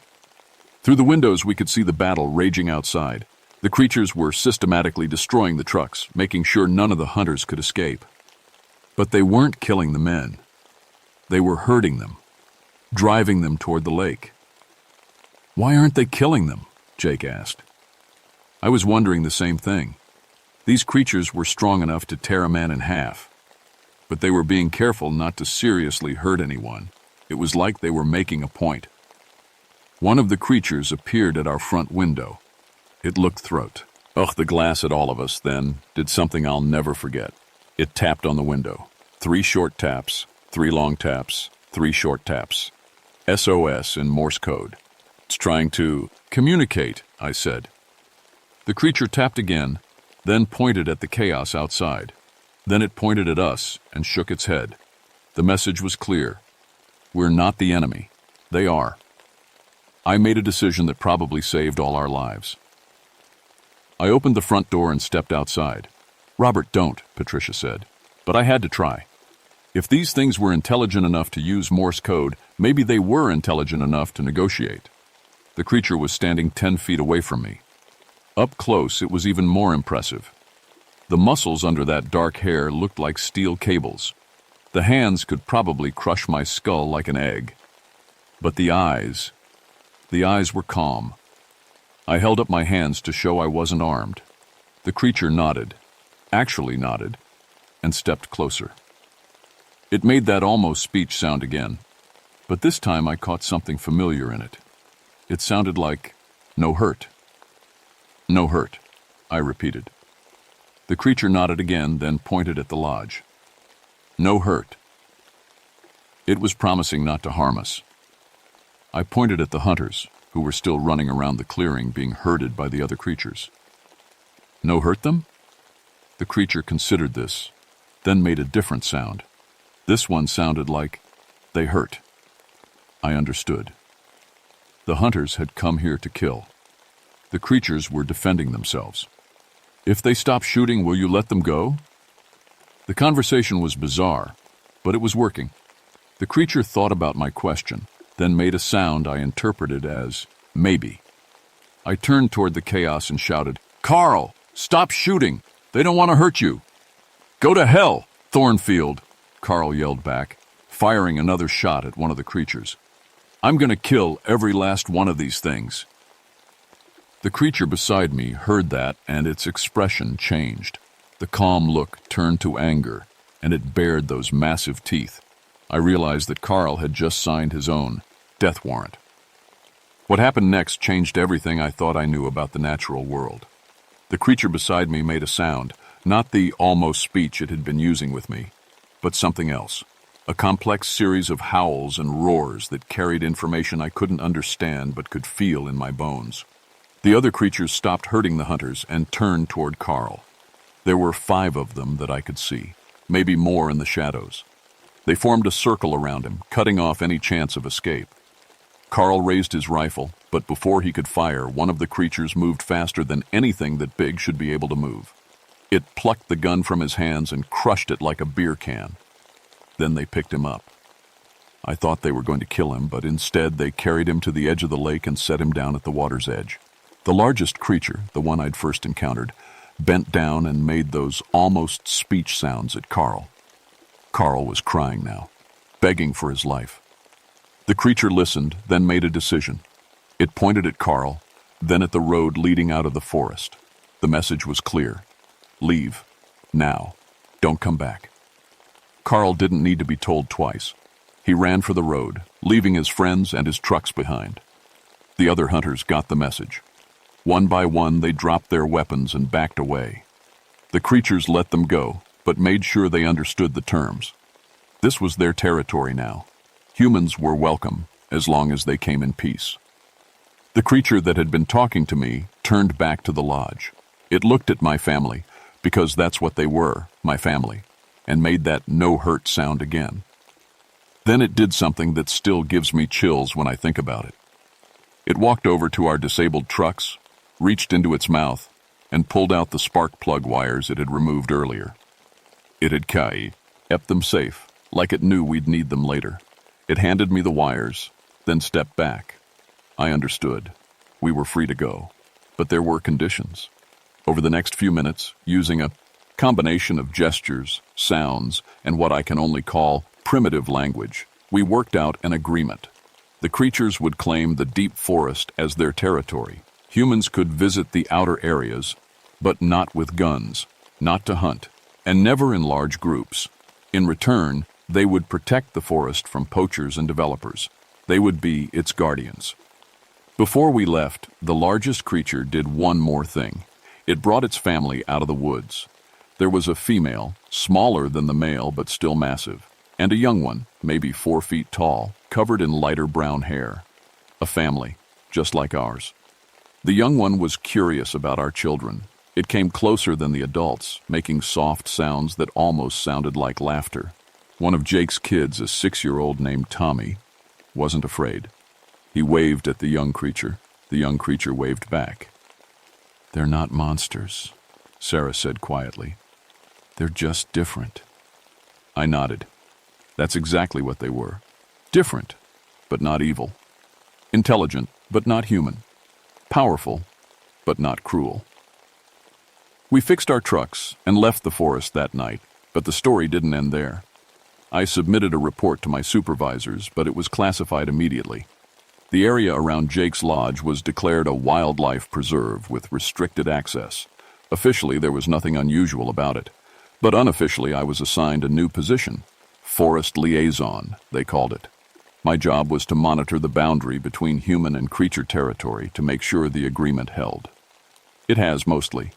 There have been a few incidents over the years, hunters who ignored the warnings, developers who tried to build too close to the deep woods. But the creatures have kept their word. They protect their territory, but they don't hurt anyone who respects the boundaries. Scientists have been allowed in for limited studies. The creatures see to understand that some humans are genuinely curious rather than threatening. They've learned things that would revolutionize our understanding of evolution and intelligence. But the research is classified. The local community has changed too. Word got around about what really happened that night, despite the official secrecy. Now the area gets a different kind of tourist. People who come hoping for a glimpse of something extraordinary, but who understand they're visitors in someone else's home. Jake rebuilt his lodge, but he built it outside the creature's territory. He still gets visitors, but now they come with cameras instead of guns. As for me, I'm still out here, still monitoring, still learning. Sometimes, on quiet nights when I'm patrolling the boundary, I hear them calling to each other across the forest. Complex sounds that carry information I'm only beginning to understand. They're not just surviving out there, they're thriving, building something that might be called civilization. And sometimes, when I'm very lucky, I catch a glimpse of them at the edge of the deep woods. The young one from that first night is grown now, nearly as big as its parents. It has young ones of its own. They watch me watching them, and I think they remember that night when everything changed, when two different kinds of people learned to share the same forest. The Fook monster isn't a monster at all. It's our neighbor, and it's been waiting a very long time for us to be ready to say hello. I still don't know if we are ready, but I know they're willing to wait. After all, they've been here a lot longer than we have.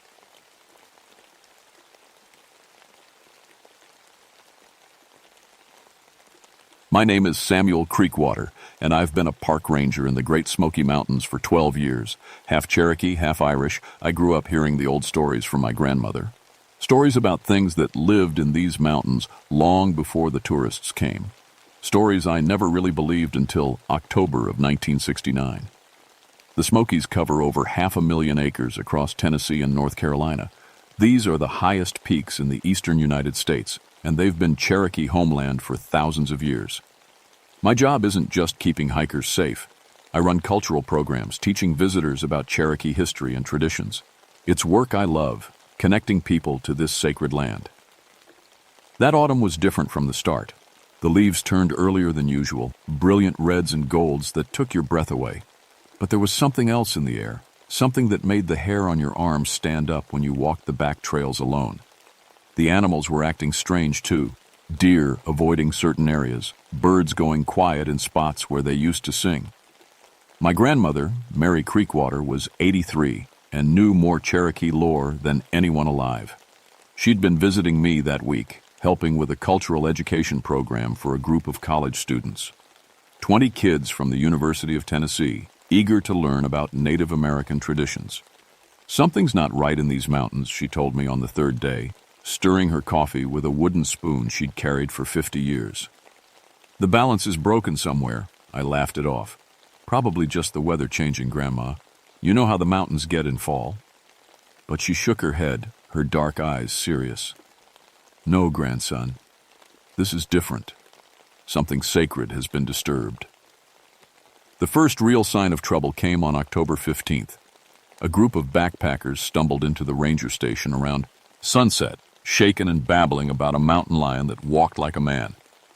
The leader, a guy named Mike Patterson from Knoxville, could barely hold his coffee cup steady. It was huge, he kept saying. Bigger than any cat I've ever seen.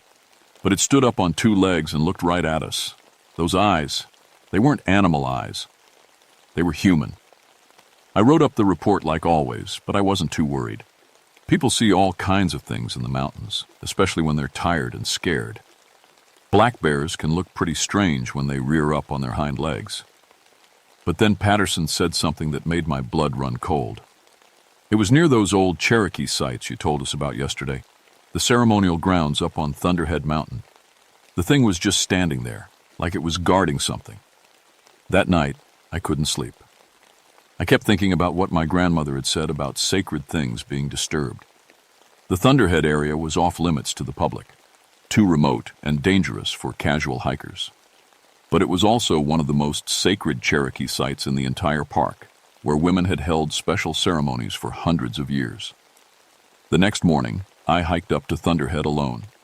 It was a 6-hour climb through thick forest, following deer trails that most people would never find. The October air was crisp and clean, but as I got higher, something felt wrong. The normal sounds of the forest, birds, insects, small animals moving through the underbrush, gradually faded to nothing. When I reached the ceremonial grounds, I understood why. Someone had been digging. The sacred circle where Cherokee women had performed their most important rituals was torn up like a construction site. Fresh dirt was piled everywhere, and I could see holes where artifacts had been pulled from the ground. Ancient stones that had stood in perfect alignment for centuries were knocked over or missing completely. I felt sick. This was more than vandalism, it was desecration of the worst kind. Federal law protected these sites, but more than that, this place was holy to my people.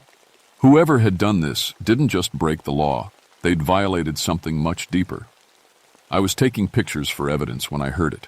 A low, growling sound, but not quite like any animal I knew. It seemed to come from everywhere at once, echoing off the mountain peaks. I froze, camera in hand, listening. Then I saw the tracks. They were pressed deep into the soft earth near the dig site. Paw prints bigger than my hand, but wrong somehow. The claws were too long, and there was something that looked almost like a thumb. Worse, the prints showed a walking pattern that no four-legged animal could make. Whatever had made these tracks walked upright. I followed the trail for maybe 50 yards before it disappeared onto solid rock. But near the last clear print, I found something that made me drop my camera. A piece of torn fabric caught on a thorn bush. It was old cloth, hand-woven in the Cherokee way, dyed with natural colors that had faded to deep browns and reds. The pattern was one I recognized from my grandmother's stories, a design that only Cherokee women wore during certain sacred ceremonies. But the cloth was fresh, recently torn. I grabbed the fabric and my camera and headed down the mountain as fast as I could safely move. By the time I reached the ranger station, it was getting dark, and my grandmother was waiting for me with a pot of stew and a worried expression. "You found it," she said, looking at my face. It wasn't a question. I told her everything. The disturbed ceremonial ground, the strange tracks, the piece of Cherokee cloth. She listened without interrupting, her weathered hands folded in her lap. When I finished, she was quiet for a long time. Finally, she spoke in Cherokee, words I only half understood. Then she switched to English. "The Wampus cat is awake." I'd heard the story 100 times growing up. A Cherokee woman who brought, "Okay, the rules. Who spied on men's sacred ceremonies?" The spirits cursed her, trapping her between human and animal form, making her a creature of vengeance and sorrow. But it was just a story, a way to teach children about respecting traditions. "Grandma, you don't really believe..." She held up her hand, stopping me. "Someone has stolen the sacred women's items. The balance between male and female, human and animal, earth and spirit, it's all broken now. She has no choice but to hunt." That night, I barely slept. Every sound outside my cabin made me jump. Wind in the trees, an owl calling, a branch scraping against my roof. Around 3 a.m, I heard something that definitely wasn't natural. Footsteps, heavy ones, circling my cabin. I crept to the window and looked out. In the moonlight, I could see prints in the soft earth around my porch, the same impossible tracks I'd found on the mountain. Whatever had made them was gone by morning, but the message was clear. I was being watched. The next few days brought a steady stream of strange reports. Campers found their tents slashed, but nothing stolen. Hikers heard footsteps following them on remote trails, but never saw what was making the sounds. Most disturbing, several people claimed to see a woman in traditional Cherokee dress walking through the forest, only to have her vanish when they called out. Then Dr. Marcus Stone showed up at my office. Stone was an archaeologist from Vanderbilt University, the kind of academic who thought he knew everything about Native American culture from reading books. He was tall and thin, with expensive hiking gear that looked like it had never been used. His permit paperwork was perfect, but something about him rubbed me wrong from the start. "I'm researching Cherokee ceremonial practices," he told me, spreading maps across my desk. Specifically, the role of women in pre-contact and religious traditions. I have permission to survey several sites in the backcountry. I looked over his permits. They were legitimate, signed by the right people in Washington, but they didn't give him permission to dig, only to document and photograph existing features. "You understand these are sacred sites," I told him. "My people still consider them holy ground. You need to treat them with respect." Stone smiled, but it didn't reach his eyes. "Of course, Ranger Creekwater. I'm well aware of the cultural sensitivities involved. This is purely academic research." Something about the way he said it made my skin crawl. I assigned him a backcountry camping permit for the Thunderhead area, figuring I could keep an eye on him. But the next day, when I hiked up to check on his work, his campsite was empty. Fresh digging tools were scattered around, and there were new holes in the sacred ground. Dr. Stone was nowhere to be found. That evening, one of his graduate students, Kevin Burns, came running into the ranger station. The kid was maybe 22, covered in dirt and shaking like a leaf. "Something happened to Dr. Stone," he gasped. "He went out this morning to work on the dig site, and when he didn't come back by dark, we went looking for him. We found his equipment, but no sign of him anywhere." I organized a search party for First Light, but something told me we were already too late. We found Dr. Stone at dawn, and I'll never forget what I saw. He was lying in the center of the Cherokee ceremonial circle, positioned with his head pointing east toward the rising sun. That was traditional Cherokee burial positioning, something no outsider should have known. But Stone wasn't dead. He was worse than dead. The man was alive but completely catatonic, staring at the sky with eyes that didn't see anything. His hair had gone completely white overnight, and his hands were scratched and bloody, like he'd been clawing at something. When the paramedics finally got him to respond, all he could say was the same phrase over and over in perfect Cherokee. "She sees all. She knows all. She remembers all." My grandmother translated it for me later, but I already knew what it meant. The Wampus cat had found her first victim. That night, Kevin Burns disappeared from his tent. We found him the next morning, arranged the same way Dr. Stone had been, head pointing east, eyes staring at nothing, hair gone white with terror. But Burns was able to tell us what he'd seen before his mind snapped completely. "She came to me in the dark," he whispered to the paramedics. "A Cherokee woman in traditional dress, but her eyes were yellow like a cat's. She spoke to me in a language I don't understand, but somehow I knew what she was saying. She was asking about the things Dr. Stone stole, the sacred women's items he took from the ceremonial ground." "What things?" I asked. Burns' eyes focused on me for just a moment. "Masks," he said. "Sacred masks and ceremonial tools. He has them hidden in his tent. She wants them back." We searched Stone's camp and found exactly what Burns described, ancient Cherokee artifacts that had been carefully cleaned and cataloged. Ceremonial masks carved from sacred wood, ritual tools made from stone and bone, items that had been buried in the women's sacred ground for protection. Stone had stolen the most powerful and sacred objects of Cherokee women's spiritual practice. That's when my grandmother explained the real danger we were facing. "The Wampus cat isn't just protecting the sacred sites," she told me. "These particular items hold the spiritual essence of Cherokee women's power. They control the balance between the physical and spirit worlds. When they were stolen by men who don't understand their purpose, it broke protective barriers that have stood for centuries. What does that mean for us? She looked toward the mountains, her old eyes sad and frightened. It means she's not going to stop until the balance is restored. And she won't just be hunting the thieves anymore. She'll be hunting anyone she sees as a threat to the sacred feminine mysteries.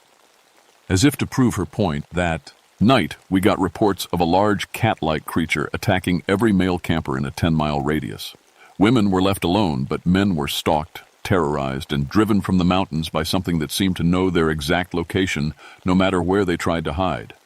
The Wampus cat was no longer just protecting her territory. She was at war. 3 more members of Stone's archaeological team vanished over the next 2 days. Each time we found them the same way, positioned in traditional Cherokee burial arrangement, hair white with terror, minds broken by whatever they'd experienced. The survivors could only babble about a woman who changed into a mountain lion, who spoke an ancient Cherokee, who knew their names and their crimes. I was preparing for another search when she came to me directly.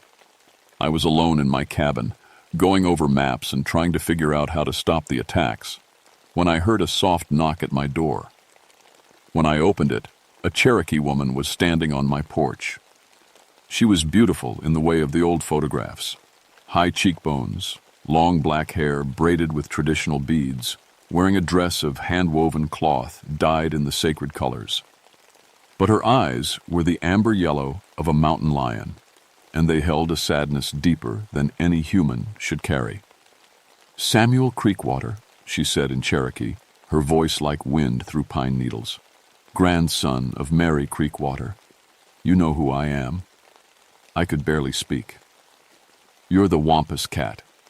She nodded. "I was Ayanna, daughter of the Wolf Clan, keeper of the women's sacred mysteries. That was 200 years ago. Now I am something else, guardian of what your people call holy, prisoner of a curse I cannot break." "The men who stole from the ceremonial ground violated laws older than your nation," she finished.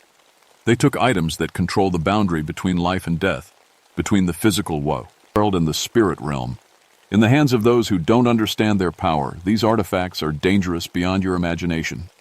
I invited her inside, and she moved with the fluid grace of a wild animal, never taking those strange eyes off me. When she sat at my kitchen table, I could see the subtle changes in her form. Fingernails that were too long and sharp, canine teeth that extended just past her lips, muscles that moved with more than human strength. "Why are you telling me this?" I asked. "Because you carry Cherokee blood, and because your grandmother is a keeper of the old ways. You can understand what must be done." She leaned forward, and I caught the scent of pine and wild earth. "The stolen artifacts must be returned to their sacred resting place, blessed by Cherokee women who know the proper ceremonies. Until that happens, I cannot rest. I cannot stop hunting." "What about Dr. Stone's team?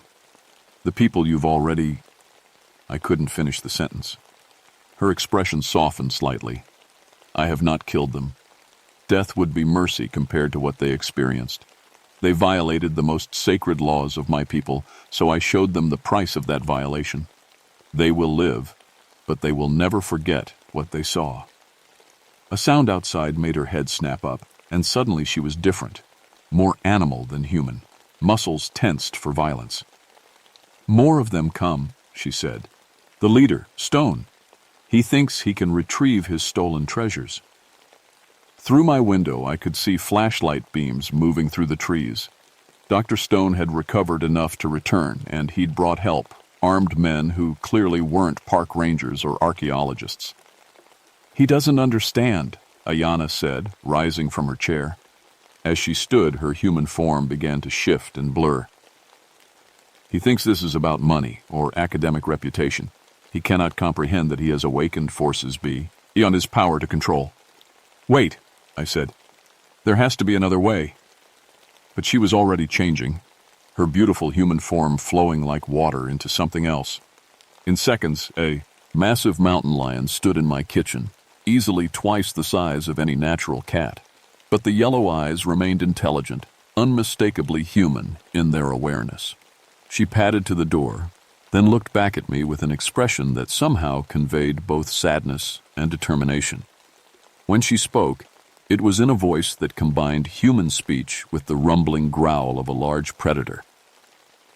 "Tell your grandmother to prepare the cleansing ceremony. If the sacred items are returned and properly blessed before dawn, this can end peacefully. If not," she bared fangs longer than my fingers, "I will do what I was cursed to do." Then she was gone, flowing into the darkness like smoke. I called my grandmother immediately, explaining what Ayanna had told me. While she gathered the materials for a traditional cleansing ceremony, I headed into the forest to find Dr. Stone. I found him all right, along with 4 armed men who looked like mercenaries rather than academics. They were at the original dig site, using floodlights to illuminate their work as they searched for the hidden artifacts. "Dr. Stone," I called out, stepping into their light, "we need to talk." He spun around, and I was shocked by what I saw. The academic I'd met a week ago was gone, replaced by a man who looked like he'd aged 20 years in 7 days. His hair was streaked with gray, his face was gaunt and haggard, and his eyes held the fevered intensity of someone on the edge of madness. "Ranger Creekwater," he said, his voice hoarse. "Perfect timing. You can help us find what that thing took from my camp. Those artifacts don't belong to you, Dr. Stone. They're sacred to the Cherokee people, and taking them was both illegal and—" "Sacred?" He laughed, and it was an ugly sound. "These are priceless archaeological specimens, probably the most important Cherokee artifacts ever discovered. Do you have any idea of what they're worth to museums and collectors?" So that was it. This had never been about academic research. Stone was an artifact thief, planning to sell Cherokee sacred objects to the highest bidder. "You need to return those items to where you found them," I said, "right now, before—" A scream from one of his men cut me off. The mercenary was pointing at the tree line, his rifle shaking in his hands. "There," he whispered. "Do you see it?" In the shadows between the trees, a pair of yellow eyes reflected the floodlights. As we watched, a figure stepped into the light. The Cherokee woman I'd spoken with, but now her transformation was complete. She retained her human intelligence and speech, but her body was that of a massive mountain lion, moving with predatory grace that made every man in the clearing take a step backward. "Marcus Stone," she spoke, her voice carrying clearly across the distance. "You have 3 minutes to return what you stole, or face the consequences of your violation." Stone raised a pistol with shaking hands. "Stay back. I know what you are. Some kind of Cherokee shapeshifter, probably using drugs to create hallucinations. It won't work on me." The Wampus cat tilted her head, almost like she was curious about his denial of what he was clearly seeing. "You still don't understand," she said sadly. "This isn't about threats or fear, Dr. Stone. This is about balance, about justice, about powers older than your civilization." Then she began to change again, and this time the transformation was something out of a nightmare. Her form seemed to shift and flow between human and animal, sometimes both at once, as if the laws of nature no longer applied to her. She grew larger, more massive, until she towered over us like something from ancient legends. 2 minutes, she said, and her voice now carried the rumble of an avalanche. Dr. Stone broke first. Screaming incoherently, he ran to his tent and began throwing out the stolen artifacts, sacred masks, ceremonial tools, carved totems that had rested in Cherokee holy ground for centuries. His mercenaries had already fled, crashing through the underbrush in panic. I helped gather the scattered artifacts while the Wampus cat watched, her massive form slowly shrinking back to something closer to natural mountain lion size. When the last sacred item was collected, my grandmother emerged from the forest, carrying the materials she needed for the cleansing ceremony. What happened next was the most sacred thing I've ever witnessed. My grandmother and Ayanna performed a traditional Cherokee ceremony that had been passed down through generations of women, singing in the old language while sage smoke rose toward the stars. The stolen artifacts were purified, blessed, and returned to their proper resting places in the ceremonial ground. As the ceremony concluded, I watched the Wampus cat transform one final time. The massive predator form faded away, leaving only Ayanna, still recognizably the cursed Cherokee woman, but somehow more at peace than when I'd first seen her. "It is finished," she said to my grandmother in Cherokee. Then, in English to me, "The balance is restored. The sacred mysteries are protected once again." "What happens now?" I asked. She smiled, and for the first time it reached her strange yellow eyes. "Now I return to my vigil. I will guard these sacred places as I have for 2 centuries, but as protector rather than avenger. Those who approach with respect will find me a guardian. Those who come to violate or steal," she shrugged, "they will find me something else entirely." Dr. Stone was arrested by federal marshals the next morning, charged with theft of cultural artifacts from federal land. His academic career was over, and he spent the next several years in federal prison. The members of his team who had been touched by the Wampus cat recovered physically, but none of them ever spoke publicly about what they'd experienced in the mound. Taines.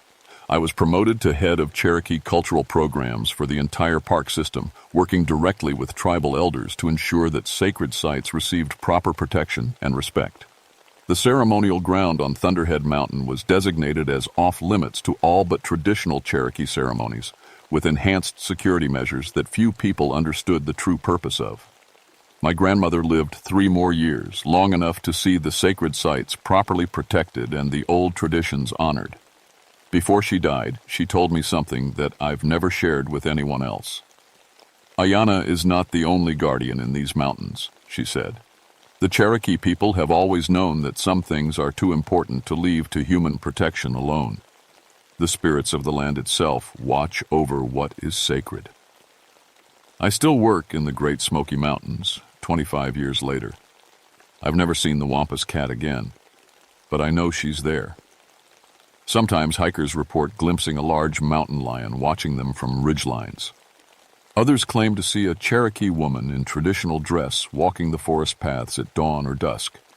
I always tell them the same thing. If you see her, show respect. Thank her for protecting these mountains.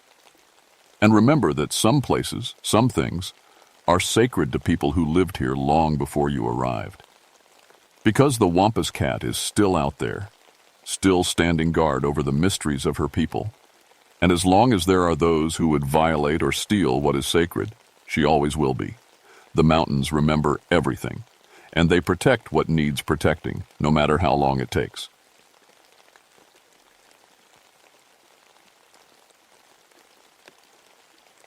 My name is Elizabeth Fairchild, and I used to be a veterinarian before I became a park ranger. I thought I'd seen everything when it came to animals: sick cattle, injured dogs, the occasional bear attack. But nothing in my 8 years working the Blue Ridge Parkway prepared me for what I found that cold November morning in 1991. The call came in just after sunrise. Tom Henderson, a local farmer whose land backed up to the parkway, was nearly crying on the radio. "Liz, you need to get out here. Something killed 3 of my best cattle, but this ain't like anything I've ever seen." I grabbed my ranger gear and headed out in the truck. The Blue Ridge Parkway stretches 469 miles through the Appalachian Mountains, connecting 2 national parks. Most folks see it as a scenic drive, all pretty views and fall colors. But I know the real mountains, the deep woods where cell phones don't work and you can go 40 miles without seeing another soul. The November air bit at my face as I pulled up to Tom's farm. He was waiting by his fence, looking pale. Tom was a tough mountain man who'd farmed these hills for 30 years. If something had him spooked, it was serious. "They're over here," he said, leading me into his pasture. "Found them this morning when I went to check the herd."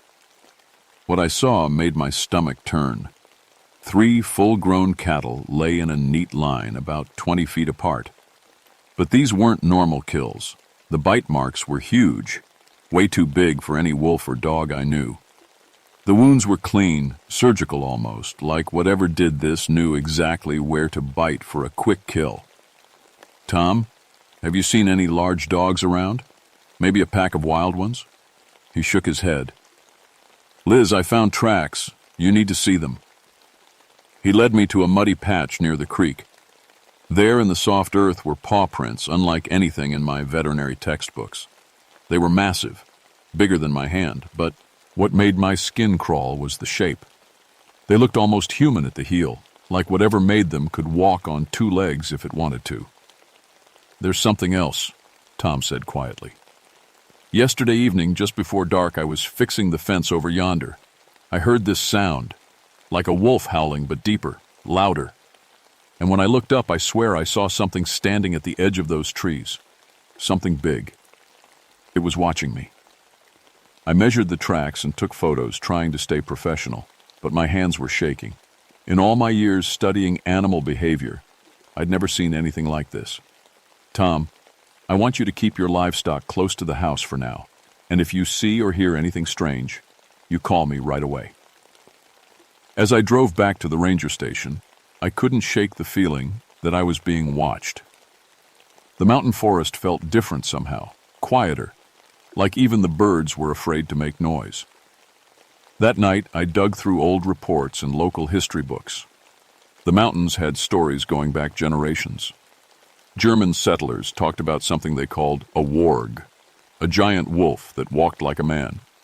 The Monacan tribes had legends of the Great Wolf, a guardian spirit that protected the mountains from invaders. Even Civil War records mention soldiers reporting devil dogs following the armies. I'd always figured these were just stories, ways for people to explain things they didn't understand. Bears seen at a distance maybe, or wolves that had grown in size with each telling. But those tracks were real. And so were Tom's dead cattle. The attacks kept coming. Over the next week, I got calls from 3 more farms. Each time it was the same story. Cattle killed with surgical precision, massive tracks, and that feeling of being watched from the woods. I started carrying a rifle in my truck. Park Service didn't usually arm rangers for wildlife, if calls, but something about these kills felt different, dangerous. The breakthrough came when Sarah Mitchell called from her farm near milepost 78. Her voice was tight with fear. "Ranger, Fairchild had got my bull. Big Red, he was 200 pounds if he was an ounce. Whatever did this dragged him a quarter mile into the woods. I found the drag marks leading into the forest. Following them felt like the stupidest thing I'd ever done, but I had to know what we were dealing with. The trail led deep into the woods where the trees grew so thick that noon felt like twilight. That's when I found the feeding site. Big Red lay in a small clearing, but he wasn't just killed, he was arranged. The body was positioned facing east, legs straight, head raised like he was sleeping. Around him, smaller bones were laid out in a perfect circle. Rabbit bones, deer bones, even what looked like dog bones. This wasn't random predator behavior. This was intelligent, deliberate. I was taking photos when I heard it. A low rumble from the trees around me. Not quite a growl, not quite a howl. The sound seemed to come from everywhere at once. My hands froze on the camera. Every animal instinct I had was screaming at me to run, but I forced myself to look up, scanning the tree line. That's when I saw the eyes. Yellow eyes, bright as headlights, watching me from maybe 50 yards away. They were too high up to belong to any normal wolf. Had to be 6 feet off the ground. And they held intelligence. Not the simple awareness of an animal, but the calculating gaze of something that understood exactly what it was looking at. "Easy," I whispered, more to myself than to whatever was watching. I slowly reached for my rifle, never breaking eye contact. The eyes tilted, like the head was cocking to one side, curious. Then, without a sound, they disappeared. I waited 10 minutes before I dared to move. When I finally made it back to my truck, my hands were shaking so bad I could barely get the key in the ignition. That night I called my old professor from veterinary school, Dr. Marcus Webb. He listened. Tend to my description of the tracks and kills without interrupting. "Elizabeth," he said finally, "what you're describing doesn't match any known North American canine. The jaw strength alone would have to be incredible. We're talking about something that could crush bone like we break crackers. So what am I dealing with?" There was a long pause. "I don't know. But whatever it is, it's not natural. And if it's showing organized behavior, the ritual arrangements, the territory marking, then it's far more dangerous than any normal predator. 3 days later, the thing made its first direct contact with humans. Martin Rodriguez was a day hiker from Richmond, doing a solo trek on one of the parkway's remote trails. When he didn't check in with his wife that evening, she called Park Services. I found his campsite the next morning. The tent was shredded, but not randomly. The cuts were precise, methodical. His backpack was untouched, food still sealed inside. His water bottles were lined up in a neat row, and Martin was nowhere to be found. We called in search teams, helicopters, the works. It was Sarah Mitchell who found him, or what was left of him, 3 days later. Martin's body was arranged just like the cattle, lying peacefully, facing east, arms at his sides. But the worst part was his face. It wasn't torn up like you'd expect from an animal attack. It was calm, like he'd gone to sleep and never woken up. The medical examiner found massive trauma to the neck. Something with huge teeth had killed him instantly. But there were other marks too. Claw marks that looked almost like symbols carved into nearby trees. A circle of stones around the body. This wasn't just a predator killing for food. This was something else entirely. That night I sat in my ranger station with all the lights on and my rifle across my lap. Outside, the November wind howled through the mountains. But underneath that wind, I heard something else. Howling. Deep and long and impossibly loud. It echoed off the mountains like thunder, lasting far longer than any normal wolf could sustain, and it was getting closer. The howling came every night for a week, not random calls, but patterns. Long howls answered by shorter ones, like some kind of conversation happening in the darkness around my station. I wasn't sleeping much. Every sound made me jump, branches falling, the wind rattling the windows, even my own radio crackling to life. The isolation that I'd always loved about this job now felt like a trap. Then the tourists started reporting sightings. A family camping at Rocky Knob called in hysterical. They'd been sitting around their campfire when something massive walked through their camp on 2 legs. It was like a werewolf, the father kept saying. 7 feet tall, covered in black fur, but it walked upright like a person. The thing had circled their RV 3 times, then grabbed their German shepherd. The dog never even had time to bark. I interviewed them the next morning. The whole family was packed and ready to leave, but they were coherent, credible. The mother, a nurse from Charlottesville, sketched what she'd seen. It looked exactly like what I'd been imagining from the tracks and eyewitness reports. It wasn't just big, she said.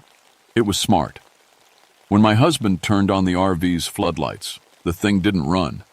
It just stood there studying us, like it was figuring us out. More reports came in. A trucker on the parkway said something ran alongside his rig at 60 miles per hour, keeping pace for 2 miles before disappearing into the forest. A park maintenance crew found their equipment moved overnight, not stolen, but rearranged in precise patterns. I started mapping the incidents. They followed the parkway corridor for about 50 miles, always staying within a few miles of the road. It was like whatever these things were, they were using the highway as their territory boundary. Things were multiple creatures working together. That's when I realized I wasn't dealing with just one creature. The howling patterns were coordination calls. The tracks showed different sizes, a big one, maybe 400 pounds, and several smaller ones. The attacks were coordinated, with some creatures driving prey toward others waiting in ambush. I was dealing with a pack. The worst part was how they seemed to be learning about us. After the RV incident, they started showing interest in vehicles. Tire marks in the mud showed something heavy walking around parked cars. Deep claw marks scored the paint on a ranger truck left overnight at a trailhead. They were studying us the same way I was studying them. I called the state wildlife office, but they thought I was losing it. Wolves don't behave that way, Elizabeth. You're probably dealing with a few large dogs gone feral. Set some traps, dart them, and relocate them somewhere else. But I knew better.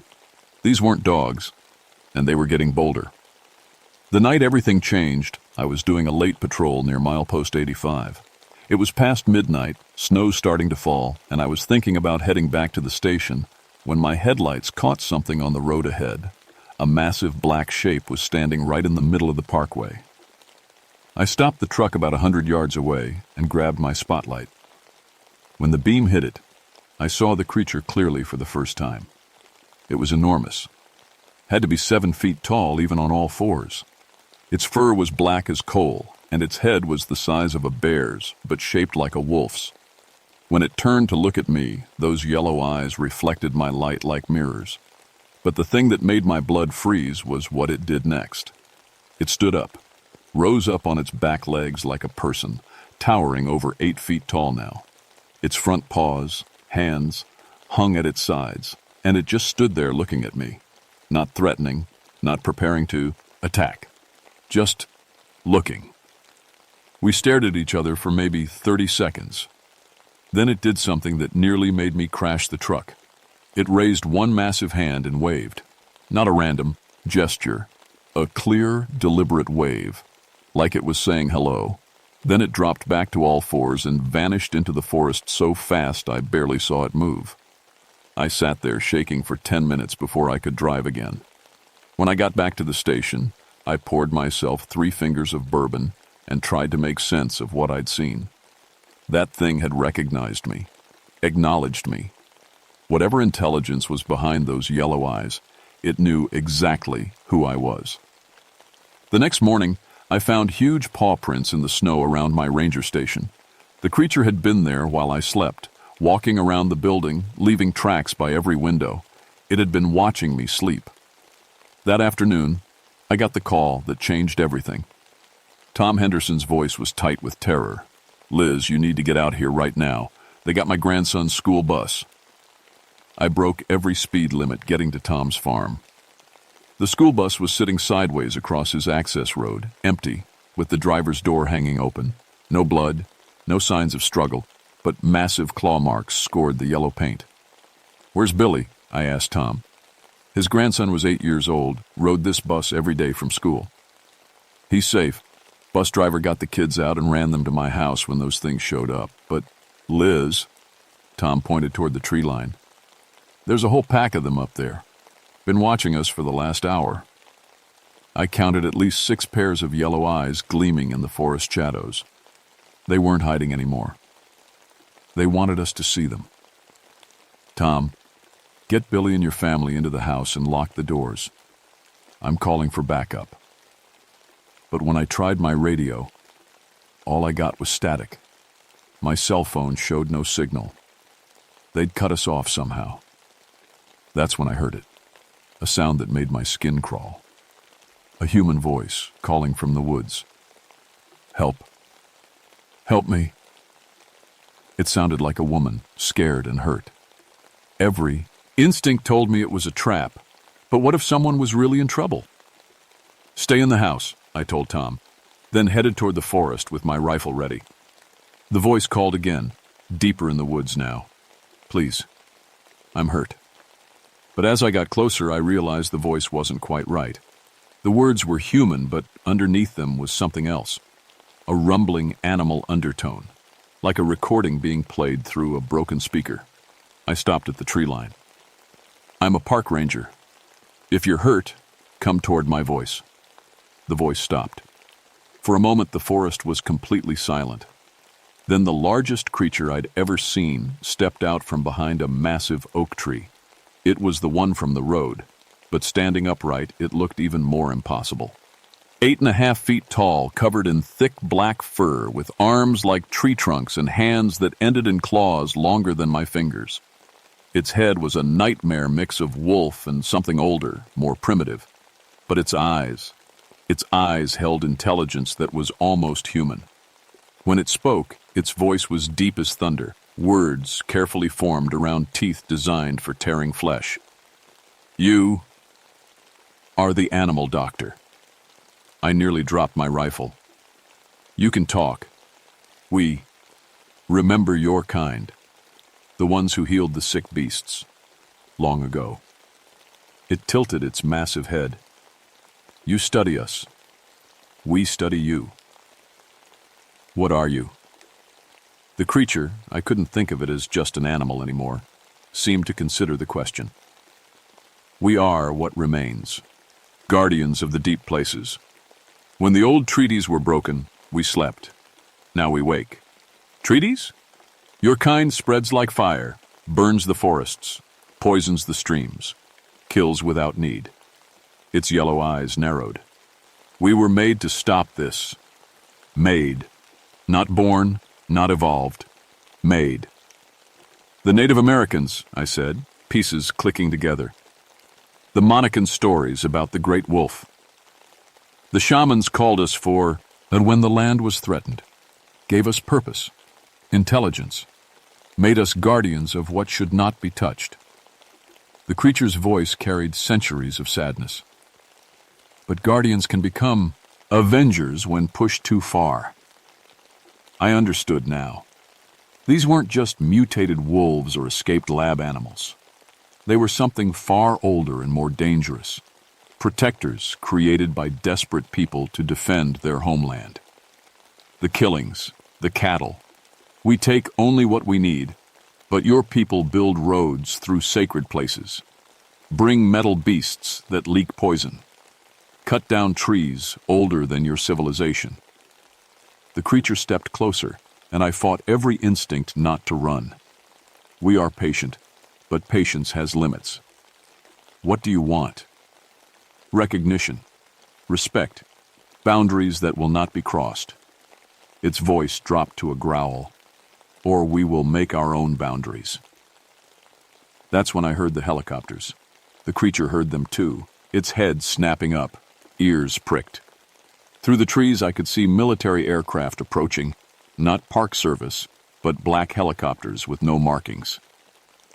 Liz! Tom was shouting from his house. There's soldiers coming up the road. The creature's demeanor changed instantly. The almost reasonable intelligence in its eyes was replaced by pure predatory fury.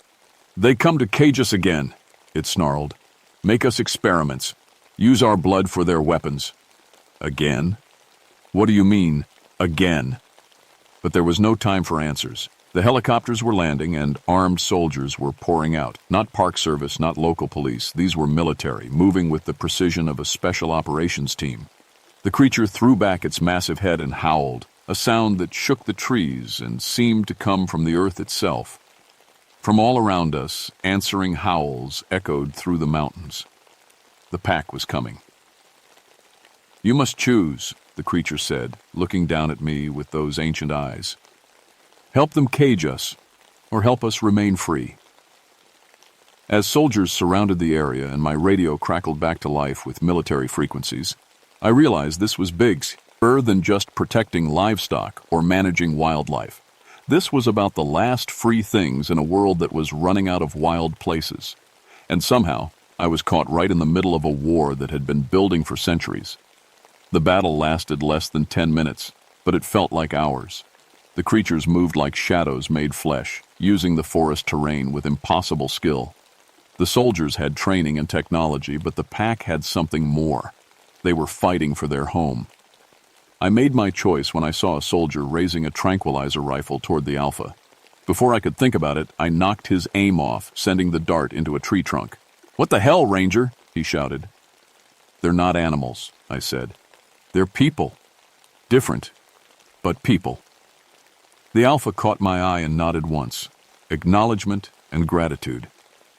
Then it let out another howl, and the pack melted back into the forest as quickly as they'd appeared. The military team leader, a colonel whose nameplate read Morrison, was furious. "Those are classified research subjects that escaped from a federal facility. You just interfered with national security." "Funny," I said, "because they told me they were guardians created by Native Americans to protect this land. And they've been here a lot longer than your facility." Morrison's face went pale. "What did you say?" That's when I knew the creature had told me the truth. The government knew exactly what these things were, and they'd been trying to capture or control them for years. The official report classified the entire incident. The military withdrew within hours, and a media blackout covered the whole area. Officially, nothing happened in the Blue Ridge Mountains in November 1991, But I knew better, and so did the local mountain families. Over the following months, we worked out an understanding. The pack would limit their hunting to sick or weak livestock, natural culling that actually helped the herds stay healthy. In return, certain areas of the parkway would be designated as protected wilderness, off-limits to development. The arrangement worked better than anyone expected. Deer overpopulation stopped being a problem. Other predators avoided the area, reducing conflicts with farmers. And though tourists still reported occasional sightings of large wolves, there were no more attacks. I became the unofficial liaison between the pack and the human community. Sometimes I'd find gifts at my ranger station, perfect deer hides, interesting stones, even wildflowers arranged in complex patterns. Messages that I was still welcome in their territory. The Alpha and I met face-to-face only one more time, about 6 months later. I was doing a late evening patrol when I found it waiting by the roadside, standing upright in the moonlight. "The arrangement holds," it said in that deep, careful voice. "Your people keep their word." "Some of them do," I said. "Others still want to study you, capture you. We know. We're always watching." It paused, looking up at the stars. "But for now, there is peace." "Will you ever trust us completely?" The creature considered this for a long moment. "Trust must be earned across generations, not months. But you, animal doctor, you chose to help when you could have helped destroy. This is remembered." It turned to leave, then paused. "The old shamans who made us left instructions. If the treaties hold, if the sacred places remain untouched, we are guardians. If not, those ancient yellow eyes fixed on mine, then we become what we were always capable of being." I never asked what that meant. I didn't want to know. That was over 30 years ago. I'm retired now, but I still live in these mountains. The pack is still here too. I see their tracks sometimes, catch glimpses of yellow eyes in the forest. New stories have grown up around them, passed down through local families. The government hasn't tried to capture them again, at least not openly. So, maybe they learned their lesson. Maybe they're just waiting for a better opportunity. But I sleep well at night, knowing that something wild and fierce and ancient is out there in the darkness, keeping watch over these old mountains. Some boundaries should never be crossed. Some wild things should stay wild. And sometimes, if you listen carefully on cold November nights when the wind howls through the Blue Ridge, you can still hear them calling to each other across the peaks, guardians singing their ancient songs, reminding the world that not everything can be tamed or caged or controlled. The mountains remember, and so do they. My name is Elizabeth Fairchild, and I learned that the most dangerous creatures aren't always the ones we should fear most. Sometimes, they're the ones protecting us from something far worse.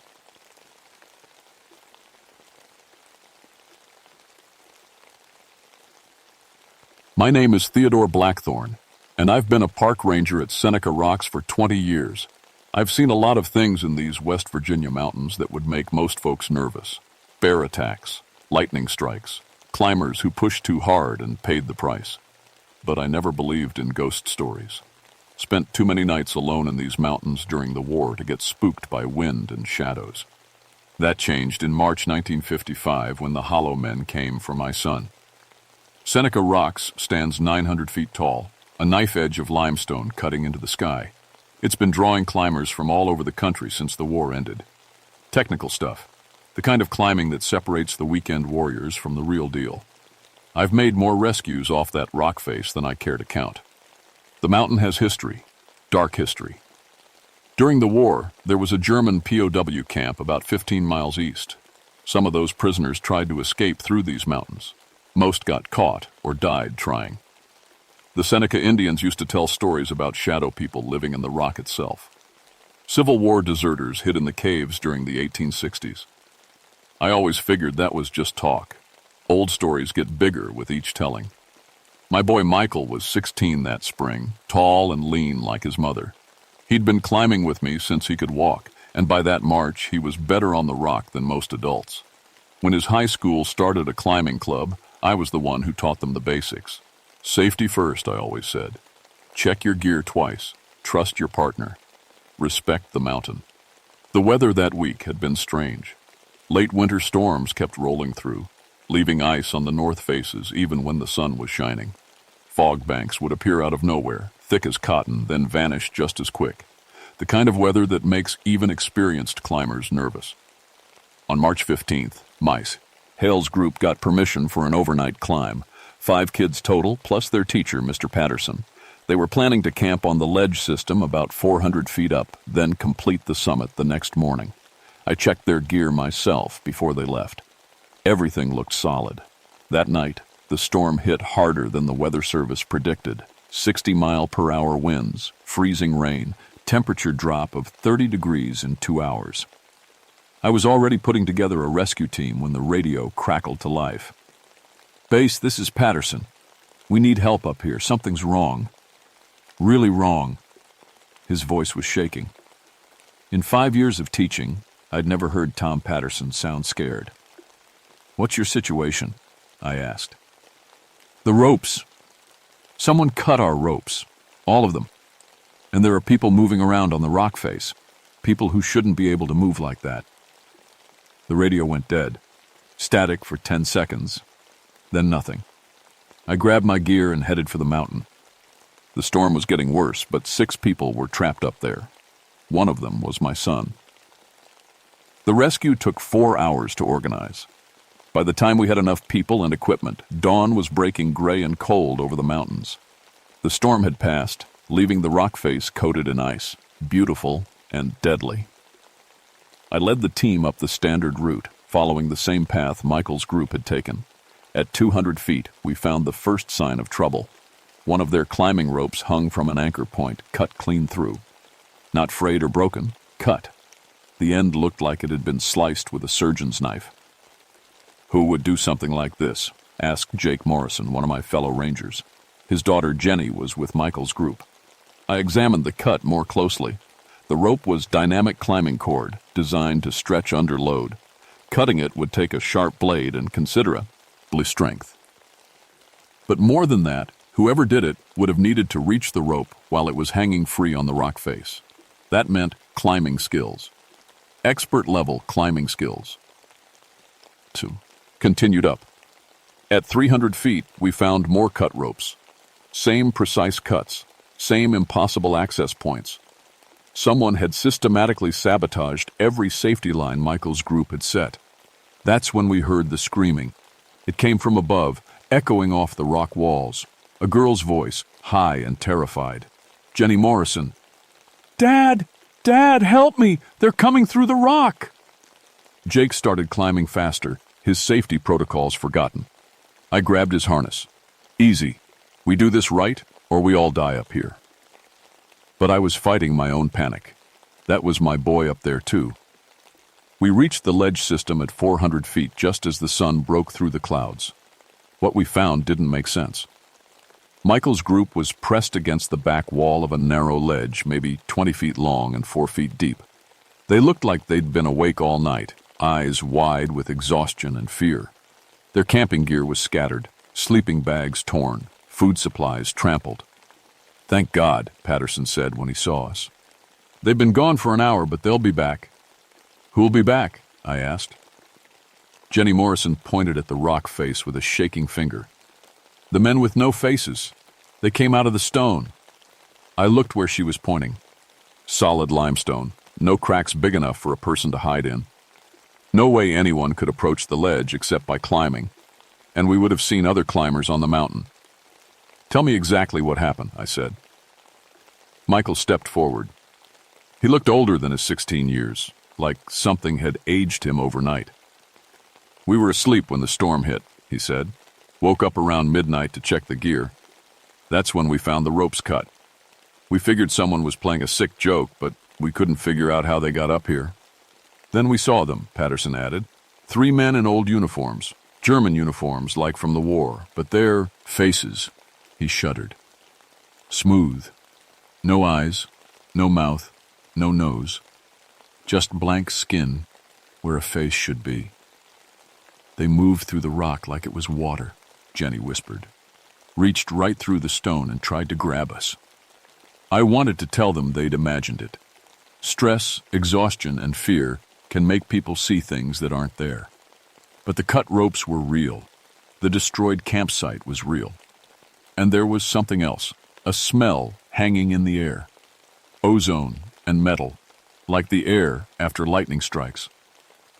"We need to get you down," I said. "Now." That's when the temperature dropped 20 degrees in 10 seconds. Frost formed on the rock around us. Our breath came out in white puffs.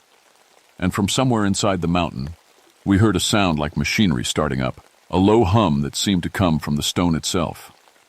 "They're coming back," Michael said. The rock face in front of us began to ripple like water. 3 figures emerged from the solid limestone. I'd seen plenty of things during the war that didn't make sense, but nothing like this. They moved with mechanical precision, wearing Wehrmacht uniforms that looked fresh from the factory. But their faces, God help me. Jenny was right. Smooth expanses of pale skin where human features should have been. "Everyone down, now!" I shouted. The rescue team moved fast, rappelling equipment deployed in seconds. But the hollow men moved faster. One of them reached out with impossible speed, grabbing for Jenny Morrison as Jake lowered her over the ledge edge. I watched its hand pass through the rock face like the stone wasn't there, emerging just inches from Jenny's ankle. She screamed and kicked, and somehow her boot connected with its wrist. The thing recoiled with a sound like grinding gears. "They're solid when they want to be," Patterson gasped as we lowered him down. 2 more hollow men appeared from different sections of the rock face. They moved with purpose, trying to cut off our escape routes. I realized they were hurting us, forcing us toward a specific section of the cliff. "The cave," Michael said, pointing to a dark opening in the rock that I'd never noticed before. "They want us to go in there." I'd been climbing Seneca rocks for 20 years. I knew every crack, every ledge, every possible route. That cave hadn't been there yesterday. "Down! Everyone down!" I ordered. But as Jake Morrison reached the bottom of his rappel, one of the hollow men materialized directly below him. Its hands closed around Jake's ankles with mechanical strength. I heard bones crack. Jake screamed and tried to pull his sidearm, but the thing moved too fast. It dragged him toward the new cave entrance, his safety rope snapping under the strain. The cut was precise, surgical, just like the climbing ropes. "Jake!" Jenny screamed from above. I made a decision that still haunts me. I could try to save Jake, or I could get the rest of the group to safety. The hollow man was already pulling him into the cave, and there were 2 more of the things moving toward our position. "Keep moving," I shouted. "Everyone keep moving." We rappelled as fast as safety allowed, but it wasn't fast enough. By the time we reached the ground, Jake Morrison had vanished into the mountain. The cave entrance sealed itself, rock flowing together like liquid, leaving no trace it had ever existed. Jenny Morrison collapsed, sobbing. The rest of the group huddled together, staring up at the cliff face where normal rock showed no sign of the morning's impossibilities. "We have to go back for him," Jenny said. "We have to find my dad." I wanted to tell her we would, but I'd seen Jake dragged into solid stone by things that shouldn't exist. And I was starting to remember stories from the war, rumors about German experiments, research facilities hidden in mountains, projects that went beyond conventional weapons. That afternoon, I sent the group back to town with the other rangers. They needed medical attention and safety. But I stayed behind with Michael. If there were answers to be found, they were somewhere in these mountains. "Dad, those uniforms," Michael said as we set up camp in the valley below the rocks. "They looked new." I noticed that too. And the way they moved, like machines. I'd been thinking the same thing. During the war, I'd heard rumors about German research into artificial soldiers, projects that combined technology with other things the regular army wasn't supposed to know about. That night, we heard the machinery sounds again, humming and clicking like a factory running deep underground. Electronic beeps that had no business existing in these mountains. And voices, human voices speaking German, echoing from somewhere inside the rock itself. "There's something down there," Michael said. "Something big." The next morning, we found the entrance. Not the cave that had appeared and vanished during the rescue, but an older opening hidden behind a rockfall on the mountain's north side. The entrance was camouflaged with sophisticated stonework that matched the natural rock perfectly, but there were tool marks if you knew where to look. Engineering work from the 1940s. Michael found the activation mechanism, a sequence of stones that had to be pressed in the right order. German efficiency, even in their hidden entrances. The passage beyond was clearly artificial. Smooth concrete walls, electric lighting that still functioned, air that smelled of machinery and chemicals. We were looking at a German installation that had been operating in American mountains for over a decade. "Dad," Michael whispered, "what did they do here?" I checked my service pistol and started down the tunnel. "We're about to find out." The underground facility was vast, room after room of equipment I didn't recognize, corridors that stretched deeper into the mountain than should have been possible. Everything was clean, maintained, operational. Someone, or something, had been taking care of this place for 10 years. We found the first laboratory 50 feet underground. Surgical equipment, examination tables, and tanks filled with murky liquid. Floating in the tanks were body parts, arms, legs, torsos, but nothing looked quite human. The proportions were wrong, the skin too pale, the joints moved in ways that made my stomach turn. "Jesus Christ," I whispered. Michael was examining a wall covered with photographs and documents. Everything was labeled in German, but the pictures told the story clearly enough. Human subjects being modified piece by piece into something else. The surgical removal of facial features, the replacement of bone and muscle with mechanical components, the step-by-step creation of perfect soldiers who felt no pain, no fear, no doubt. "Dad, look at this." He was holding a file with an English translation paper-clipped to the front. The header read, "Project Ahnenerbe, Hollow Soldier Initiative." I read over his shoulder. Dr. Klaus Richter, SS Oberfuhrer, had been tasked with creating the ultimate soldier, someone who could infiltrate enemy positions, operate behind enemy lines indefinitely, and eliminate targets with mechanical precision. The removal of human emotions and facial features was intended to make them unrecognizable and psychologically disturbing to enemy forces. The POW camp, I realized. It wasn't just a camp, it was a supply source. We found more rooms. Dormitories filled with beds that had been slept in recently. A kitchen with food preparation equipment and German military rations dated 1955. A communications room with radio equipment that could reach anywhere in the world. And then we found the storage facility. Row after row of vertical chambers, each containing a hollow man in suspended animation. Hundreds of them, maybe thousands, waiting in artificial sleep. But the chamber systems were powering up, lights blinking from red to amber as we watched. "They're waking up," Michael said. A voice spoke from speakers hidden in the walls. Heavily accented English, old and tired but still commanding. "Guten Tag, Theodore Blackthorne." I spun around, gun drawn, but there was no one there. "I am Dr. Klaus Richter. I have been waiting for you." "Where are you?" I demanded. "Everywhere and nowhere. My body died in 1953, but my consciousness lives on in the facility systems. I have been watching your son's climbing group for weeks. The boy has potential." "You son of a bitch. What did you do with Jake Morrison?" "He is being prepared for conversion, as will young Michael be in time. The perfect soldier requires perfect raw material." The chamber systems around us began opening. Hollow men stepping out of their storage units, moving with mechanical precision. Their smooth faces turned toward us, somehow tracking our movements despite having no eyes. "The war is not over, Herr Blackthorne. It has merely changed form. My soldiers will spread across your country, infiltrating your military, your government, your society. America will fall from within." I grabbed Michael's hand. "Run." We ran through corridors that seemed to shift and change around us.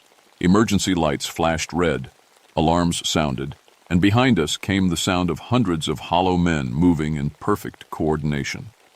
No wasted motion, no hesitation, just mechanical pursuit. We found Jake Morrison in the conversion laboratory. He was strapped to a surgical table, alive but unconscious. Half his face had already been removed, replaced with smooth synthetic skin. Wires and tubes connected him to machines that hummed with artificial life.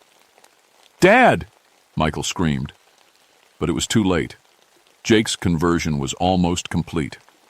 Even if we could wake him up, he wouldn't be Jake Morrison anymore. "I'm sorry you had to see this," Dr. Richter's voice said from the speakers. "But you understand, now. The perfect soldier feels no pain, no fear, no doubt. He follows orders without question and kills without hesitation."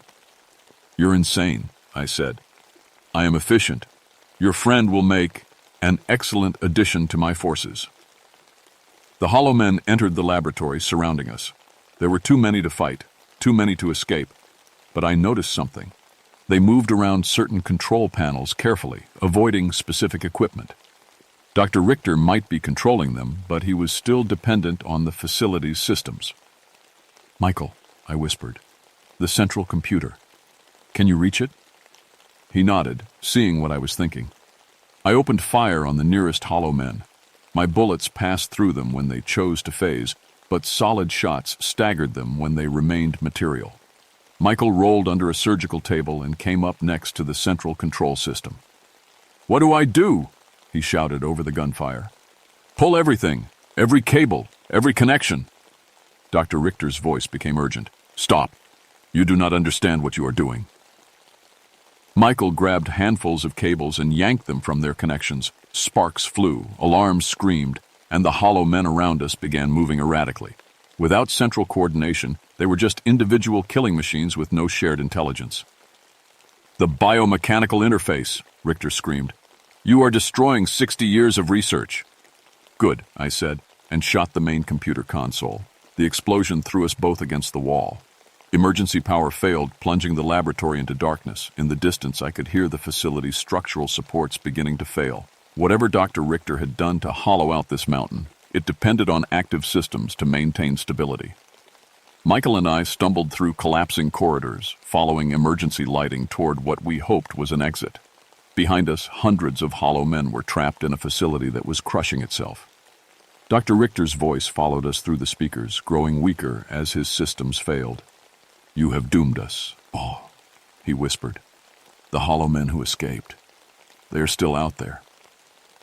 We reached the surface just as Seneca Rocks shuddered and collapsed.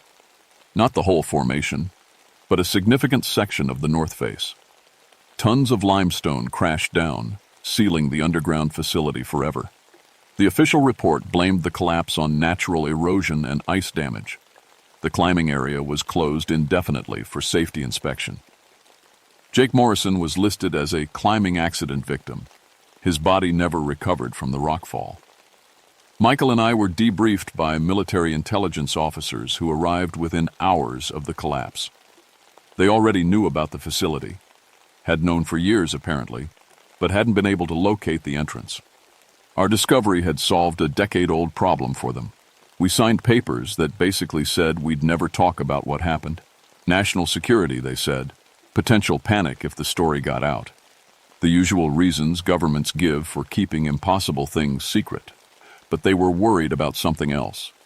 During their investigation of the collapsed facility, they found evidence that some hollow men had escaped over the years. Incomplete records suggested that Dr. Richter had been sending his creations into American society for at least 5 years before we discovered the base. "How many?" I asked. "We don't know," the intelligence officer said. "Could be dozens, could be hundreds."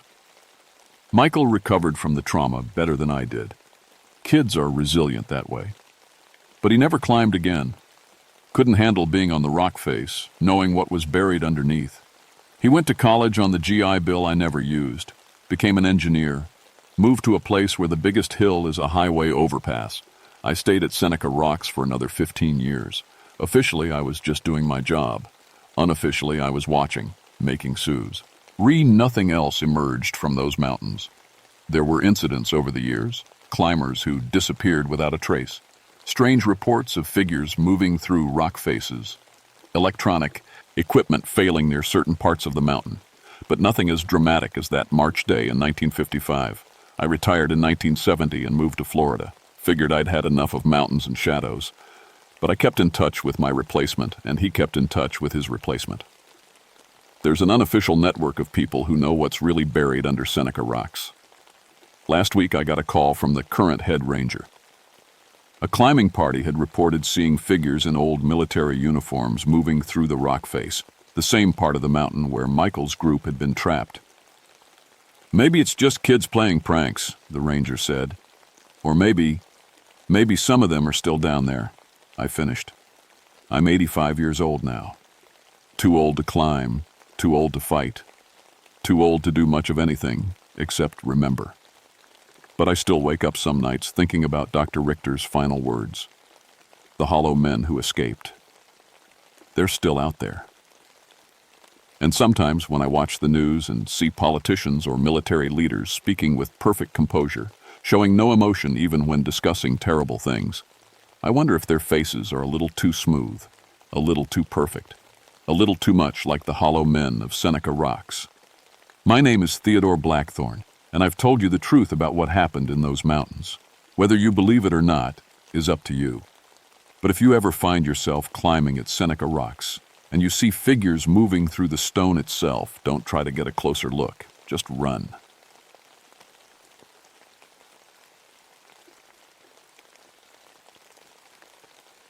My name is Maria Ghosthorse, and I've been a park ranger in West Virginia for 11 years.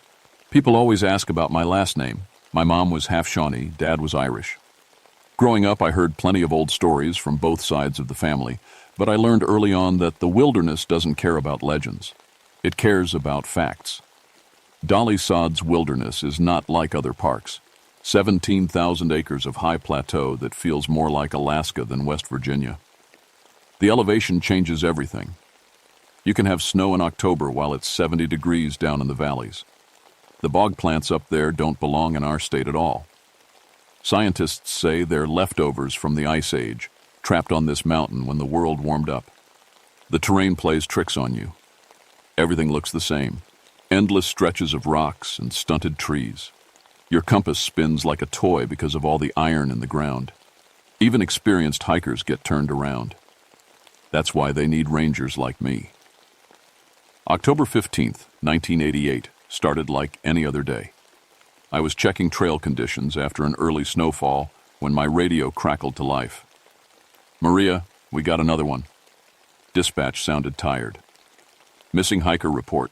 Bradley Matthews, age 34, from Pittsburgh. Due back yesterday. I sighed. Third one in 6 weeks.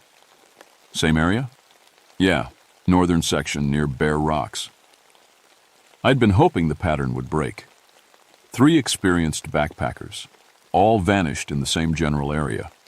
We'd searched for weeks and found nothing, not even a torn piece of clothing.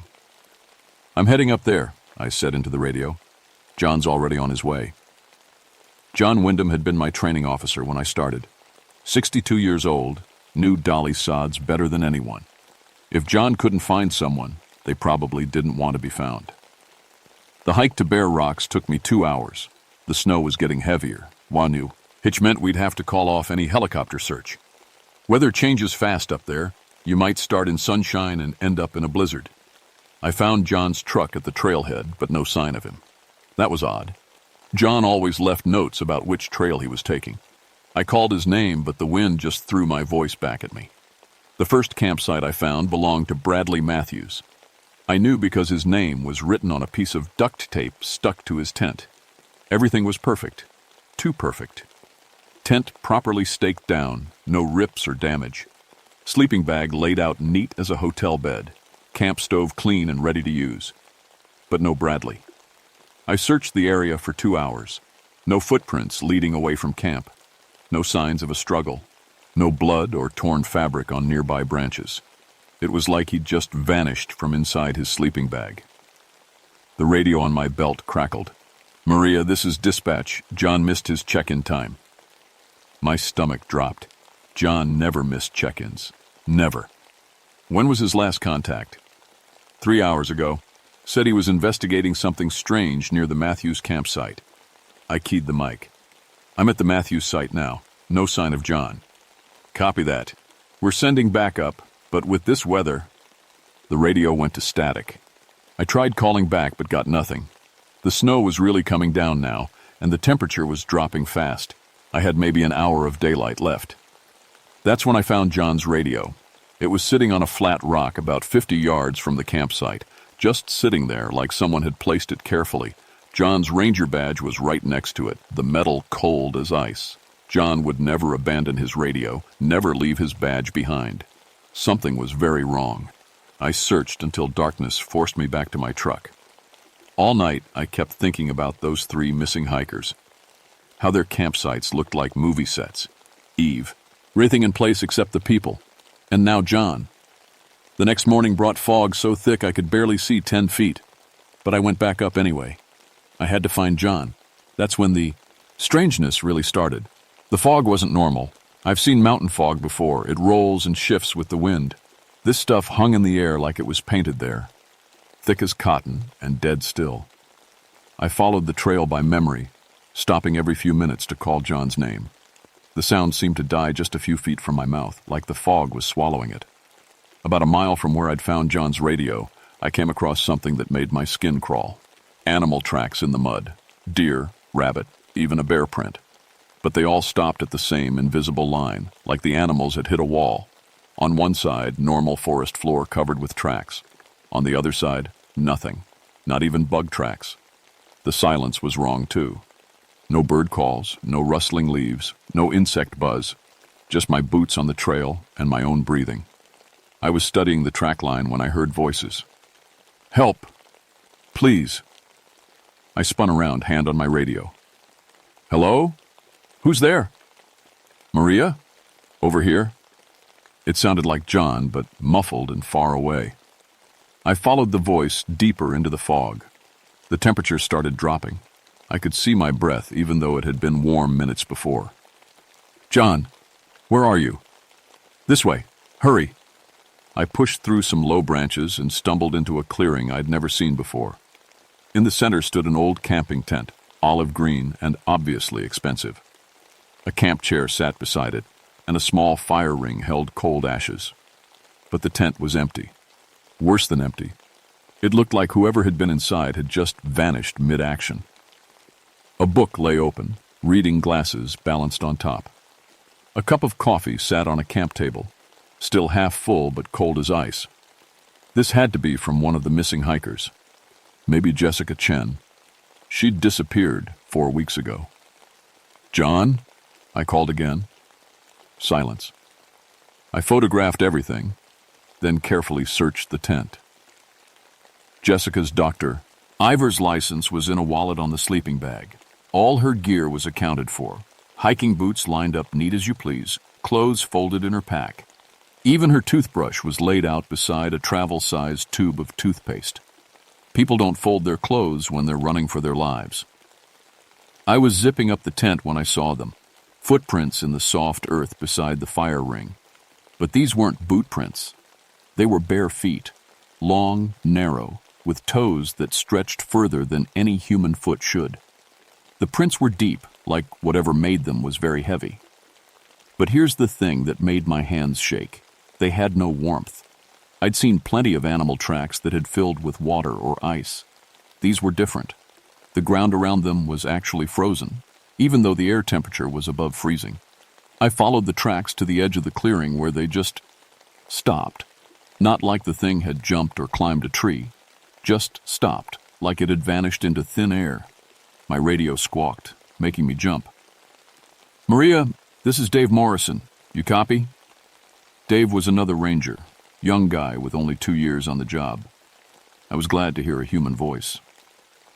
Copy, Dave. What's your location? About 2 miles north of Bear Rocks. Maria, I found something weird. You need to see this. On my way. I marked the campsite with orange flagging tape and headed toward Dave's position. The fog was starting to thin, but the temperature kept dropping. My water bottle was getting slushy. I found Dave standing beside a massive oak tree, staring up at the branches. His face was pale. Look at this, he said, pointing up. High in the oak, maybe 20 feet off the ground, hung a backpack. Not caught on a branch, hung. Someone had carefully placed it there, balancing it perfectly on a thick limb.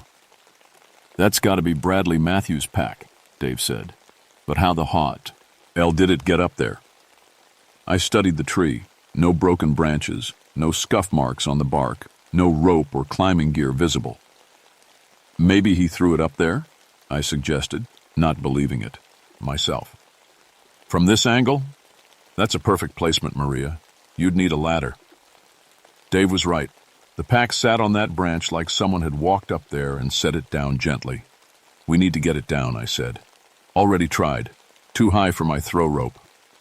I was about to suggest we find a longer rope when I heard it again, that voice calling for help. But this time, it sounded like Jessica Chen. "Help me, please. I'm lost." Dave heard it too. His eyes went wide. "Was that—" "Jessica Chen's been missing for 4 weeks," I whispered. The voice came again, from deeper in the woods. "So cold. Can't find my way." Dave started toward the sound, but I grabbed his arm. Something was very wrong here. Missing hikers don't survive 4 weeks in Dolly Sods, especially not in October. "Dave, we stick together, and we call for backup first." But when I tried the radio, all I got was static. The fog was rolling back in, thicker than before. That's when we saw it. A shape moving through the trees, tall and thin. Too thin. It walked without making a sound, gliding between the trunks like smoke. For just a second, it turned toward us. I've seen a lot of things in 11 years as a ranger. Bears, mountain lions, even a few people who'd gone a bit crazy from being lost too long. But this thing, I couldn't even tell if it was human. It had arms and legs, a head and torso. But the proportions were all wrong. The limbs too long, the body stretched like someone had pulled it on a rack. And it cast no shadow, even in the dim light filtering through the fog. Dave whispered, "What the hell is that?" The thing stopped moving and turned its head toward us. I couldn't make out features through the fog, but I felt it looking at us, studying us. Then it raised one impossibly long arm and pointed, not at us, behind us. I spun around and saw John Wyndham walking out of the fog movements. He slow and steady. Relief flooded through me, until I got a good look at his face. John's eyes were different, still blue, but vacant somehow, like he was looking through us instead of at us. He walked right up to me and stopped. "Maria," he said in a flat voice, "you need to leave this place." "John, where have you been? We've been searching." "Leave," he repeated. "It's not safe for the living here." "The living?" Dave stepped closer. "John, what happened to you? Where have you been all night?" John looked at Dave like he was seeing him for the first time. Then he smiled, and that smile made my blood run cold. It wasn't John's smile.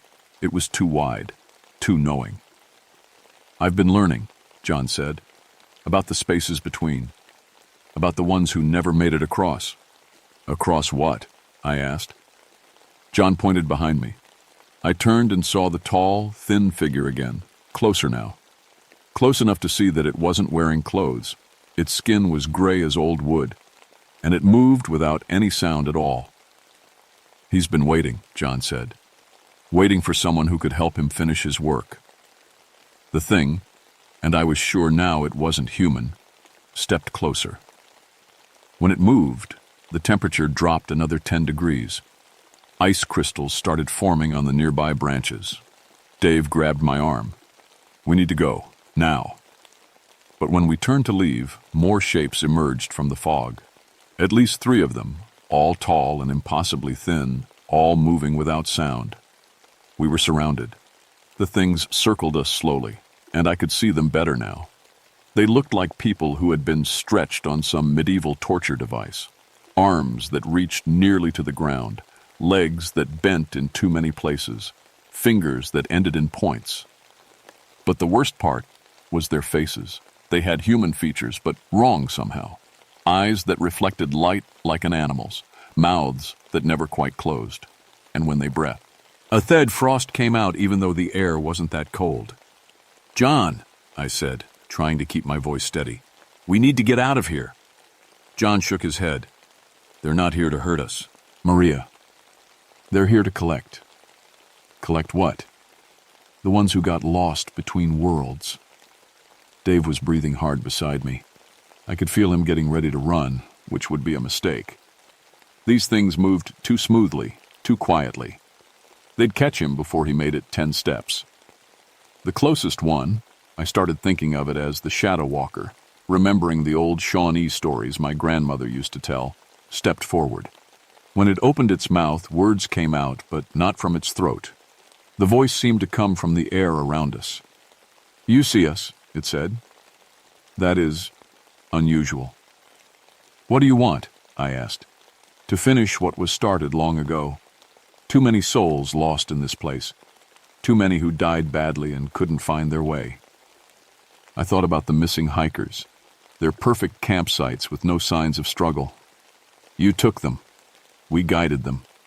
They were already dying, cold, lost, afraid. We simply helped them transition. Dave made a choking sound. Transition to what? To whatever comes after. They were trapped between life and death, suffering. We ended their suffering. John nodded like this made perfect sense. The plateau has always been a thin place, Maria. The Shawnee knew it. Lots of people have died here over the years. Logging accidents, hunting mishaps, hikers who never made it home. Some of them got stuck. Stuck how? The Shadow Walker tilted its head. When death comes suddenly or violently, sometimes the soul cannot accept the transition. It remains, confused and in pain. We collect such souls and guide them to peace. But the missing hikers weren't dead when you found them. They would have been, soon. The cold would have taken them within hours. We simply accelerated the process, made it gentler. Dave stepped backward, right into another one of the creatures. It put a long-fingered hand on his shoulder and he screamed, not from pain, from cold. Ice was spreading from where the thing touched him, turning his jacket white with frost. Let him go, I shouted. The Shadow Walker looked at me with those reflecting eyes. He will serve our purpose, as will you. We need the living to help guide the dead. What are you talking about? You have the sight. You can see us when others cannot. You can speak to both worlds. We have been waiting for someone like you. I was starting to understand. You want me to help you kill people. We want you to help us save them. The plateau is full of trapped souls, Maria Ghosthorse. They have been suffering for decades. We can end that suffering, but we need someone who walks in both worlds to guide them. John stepped closer. It's not so bad, Maria. Once you accept it, there's no more pain, no more fear. Just peace. John, this isn't you talking. It's more me than I've ever been. I know things now. I understand the bigger picture. Dave was getting paler by the second. The ice was spreading up his arm and his breathing was getting shallow. Whatever that thing was doing to him, it was killing him slowly. Stop, I said. I'll listen to what you have to say. Just let Dave go. The Shadow Walker considered this. He has already begun the transition. To stop now would cause him great pain. I don't care. Let him go or this conversation is over. The creature holding Dave looked to the Shadow Walker, who nodded slightly. Dave stumbled away from it, gasping. The ice on his jacket started melting immediately, but he looked like he'd aged 10 years in the past minute. Smart choice, I told him quietly. Stay close to me. The Shadow Walker moved closer, and I could smell something like old leaves and standing water. There are 43 souls trapped on this plateau, Maria Ghosthorse. Men who died in logging accidents in the 1920s. Hunters who froze to death in unexpected storms. Children who wandered away from their families and were never found. They have been here for decades, in pain, unable to move on. Why can't they move on by themselves? Because they died in fear and confusion. They do not understand that they are dead. They keep trying to return to life, but they cannot. So they remain, caught between worlds, suffering endlessly. We can guide them across, but we need someone living to help them understand. John nodded. I've seen them, Maria. The trapped ones. They're everywhere up here, wandering around, calling for help. It's heartbreaking. And the missing hikers? We're dying anyway, the Shadow Walker said. Cold exposure. Within hours, they would have been trapped souls themselves. We offered them a gentler death and immediate guidance to the other side. It was mercy. Dave was shivering beside me, but his color was coming back. They're talking about murder, he wisped. No, the Shadow Walker said, somehow hearing him. We speak of mercy, of ending suffering that has lasted decades, but we cannot do it alone. The trapped souls will not trust us. We are too different from what they remember of life. They need someone who still lives, someone who can bridge both worlds. I thought about my grandmother's stories, about the old Shawnee belief that some people could walk between the world of the living and the world of the dead. Psychopomps, she'd called them. Guides for souls who couldn't find their way. What happens if I say no? The suffering continues, for them and for future hikers who get lost on this plateau. The spiritual imbalance grows stronger each year. Soon, the boundary between worlds will become so thin that the dead will begin appearing to everyone, not just those with the sight. And if I say yes? You help us guide the trapped souls to peace. The plateau is cleansed. The balance is restored. And you return to your life, changed but unharmed. What about John? John smiled that not quite right smile again. I chose to stay and help. Someone needs to remain as an anchor between worlds. But that choice is mine, Maria. Yours is different. Dave grabbed my arm. Maria, we can't trust these things. They're not human. The Shadow Walker turned its strange eyes on Dave. No. We are what humans become when they accept death fully. We are what awaits on the other side of fear. Then why do you need us at all? Because the trapped souls are still too close to human. They cannot see us clearly. They see only darkness and terror. But you they will recognize as one of their own.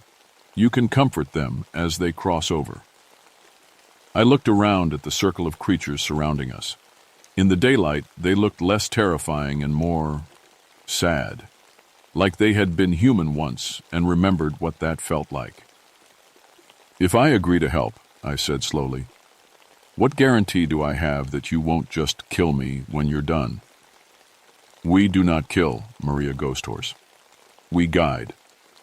If we wanted you dead, you would already be transitioning.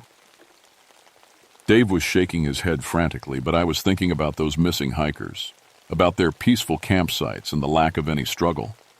Maybe they really had been dying of exposure. Maybe these creatures really were offering mercy instead of murder. And if there really were trapped souls suffering on this plateau... Show me, I said. Show you what? Show me these trapped souls. Let me see for myself what you're talking about. The Shadow Walker nodded. Very well, but be warned. Once you see them clearly, you cannot unsee them. Your life will never be the same. I understand. It reached out one long, cold hand toward me. Take my hand, Maria Ghost Horse. See what we see. Dave grabbed my other arm. Maria, don't. But I was already reaching out. The Shadow Walker's skin was like ice, but somehow not unpleasant. As soon as our hands touched, the world changed. The moment my skin touched the Shadow Walker's hand, reality shifted like a camera lens coming into focus. The fog cleared, the colors became sharper, and I could see things that had been invisible before. The plateau was full of people. They wandered between the trees, calling out to each other, reaching for things that weren't there. Some wore clothes from decades past, wool work shirts and suspenders, long dresses and button-up boots. Others were dressed like modern hikers, but their gear was torn and muddy. All of them looked lost and afraid. A man in a 1920s logging outfit walked right past me, shouting for someone named Tommy. His eyes looked right through me like I wasn't there. He had an axe wound in his chest that should have killed him instantly, but he seemed unaware of it. A little girl in a faded blue dress sat on a rock, crying for her mama. She couldn't have been more than 7 years old. When I tried to approach her, she looked up with eyes full of terror and ran away, passing through a tree trunk like it was made of air. "How long have they been here?" I asked. "Some for decades," the shadow walker replied. "The child died in 1943. She wandered away from a family camping trip and fell into a ravine. Her body was never found. She has been searching for her parents ever since." Near a cluster of boulders, I saw 3 people I recognized from missing person photographs, the hikers who had vanished over the past 6 weeks.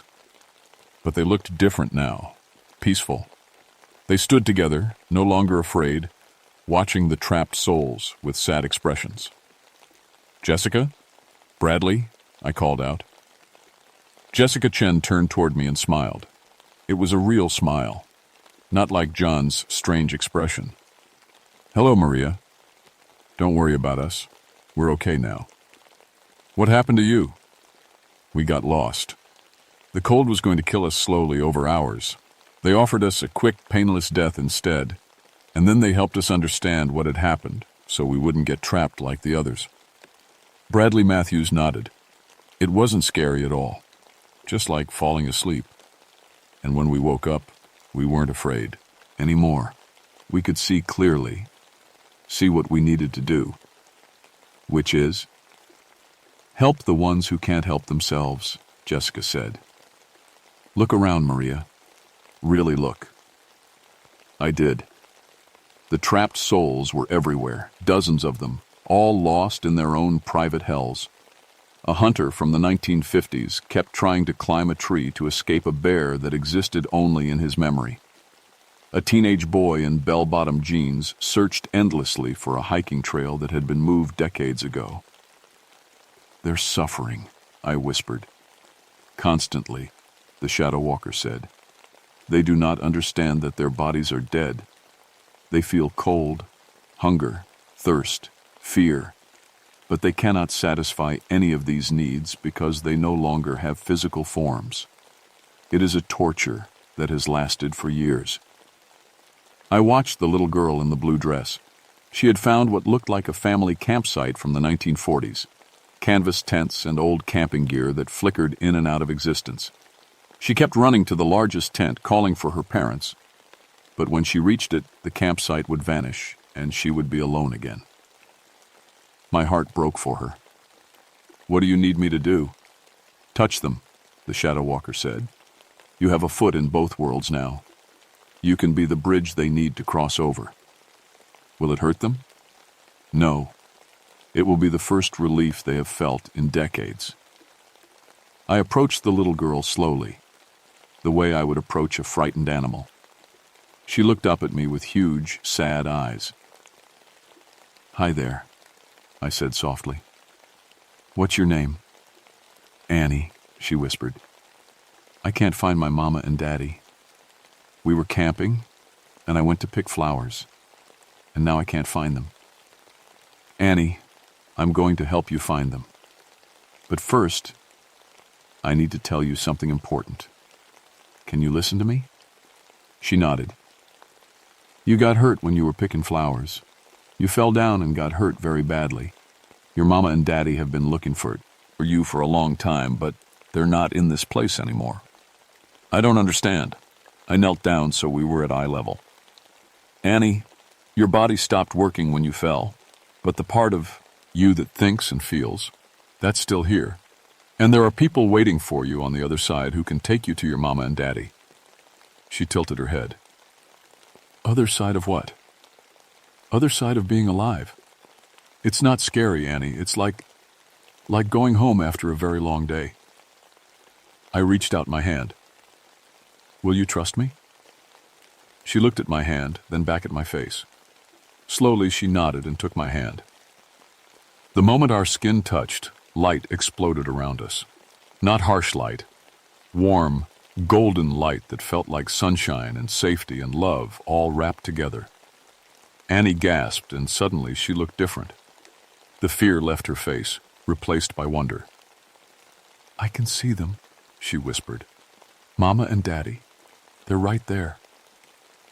I looked where she was pointing and saw two figures made of the same golden light, reaching out to her with expressions of joy and relief. "Go to them," I said. Annie let go of my hand and ran toward the light. As she reached her parents, all three figures became brighter and brighter until they faded away completely. But before they disappeared, I heard her laughing, the sound of a child who was finally, truly safe. "One down," the Shadow Walker said. 42 to go. It took hours. Each trapped soul had their own story, their own confusion and pain. The logger was looking for his friend Tommy, who had died in the same accident 50 years ago. I had to explain that Tommy was already across, waiting for him. The teenage hiker thought he was still trying to find his way back to the parking lot after getting lost in 1978. Some were harder than others. A hunter from the 1960s refused to believe he was dead, even when I showed him the bullet wound in his chest from his own rifle. It took the combined effort of me, the Shadow Walker, and Jessica Chen to convince him to let go of his fear and move on. But one by one, they crossed over. Each time, there was that explosion of golden light, and then peace. Dave stayed close to me through the whole process, unable to see what I was seeing, but trusting me to do what was right. By the time we finished, the sun was setting, and both of us were exhausted. "Is that all of them?" I asked. The Shadow Walker looked around the plateau, which now felt completely different. The oppressive atmosphere was gone, replaced by something that felt clean and balanced. "All but one," it said. "Who?"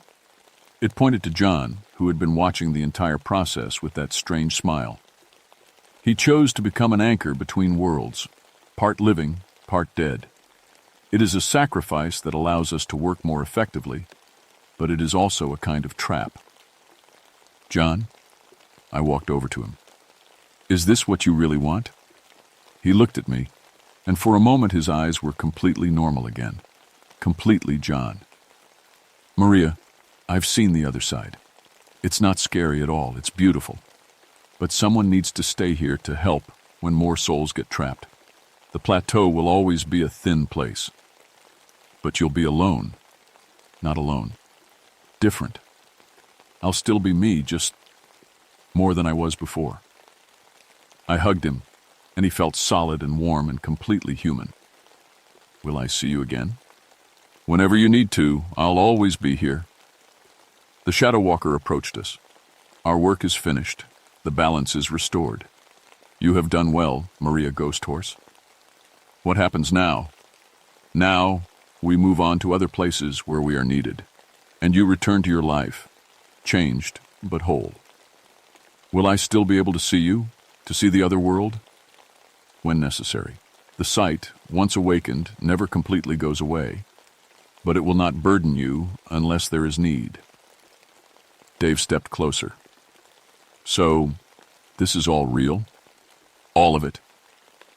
The Shadow Walker looked at him with something that might have been amusement. "What is real, David Morrison?" "The pain those souls felt for decades, or the peace they have now, the fear you experience today, or the understanding you will carry forward." Dave shook his head. "I don't know if I can live with this knowledge." "You will, because you must. Because you have seen what happens when death goes wrong, and you will help ensure it does not happen again." The creatures began to fade as the last light left the sky. The Shadow Walker was the last to go. "Thank you," it said to me. "You have given 43 souls the peace they had been denied. That is no small thing. Thank you for showing me the truth." It nodded once, then vanished into the darkness. Dave and I hiked back to our trucks in silence. The plateau felt completely different now. Peaceful instead of oppressive, natural instead of wrong. Even the wildlife was returning. I heard an owl call from somewhere in the darkness, the first normal forest sound I'd heard in days. We didn't talk about what had happened until we reached the parking area. Dave sat on his tailgate, head in his hands. "How do we report this?" he asked. "We don't. We report that we found evidence the missing hikers died of exposure, but their bodies were recovered by family members. Case closed. But that's a lie. Is it? They did die of exposure. Their souls were recovered and taken home, just not the way most people would understand it. Dave was quiet for a long time. Finally, he looked up at me. Are you okay with all this? Honestly, I wasn't sure. Everything I thought I knew about life and death had been torn apart and put back together in a new configuration. But there was something else too, a sense of purpose I'd never felt before. I think I'm exactly where I'm supposed to be, I said. Over the next few weeks, things slowly returned to normal. The missing hiker cases were quietly closed. Dave requested a transfer to a different park. He said Dolly Sods didn't feel right to him anymore. I understood, but for me, it felt more right than it ever had. I started spending more time on the plateau, not just for my regular ranger duties, but because I could sense when something was wrong. The Shadow Walker had been right about one thing. The sight, once awakened, never completely goes away. 3 months later, I found a lost day hiker who had been missing for 2 days. He was hypothermic and barely conscious when I reached him, but he was alive. As I was getting him warmed up and ready for evacuation, I saw John emerge from the tree line. He looked exactly the same as always, but I could see through him just a little bit. He smiled, his real smile this time, and nodded toward the hiker. "Close call," he said. "Good thing you found him when you did. How did you know he was here?" "I know everything that happens on this plateau now. It's part of the job." The hiker survived with no permanent damage. He told the hospital staff that he'd dreamed about a park ranger who sat with him through the coldest night, keeping him warm and telling him help was coming. He described John perfectly, even though John hadn't worn a physical uniform in months. I never told anyone about that conversation. 6 months after the Shadow Walker incident, the Shawnee Nation officially recognized me as a bridge walker, someone who can communicate between the world of the living and the world of the dead. It's not a title they give lightly. My grandmother would have been proud.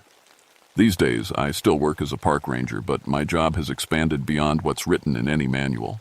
I'm the person other rangers call when they find something that doesn't make sense, a campsite that feels wrong, animals that won't enter certain areas, equipment that malfunctions for no reason.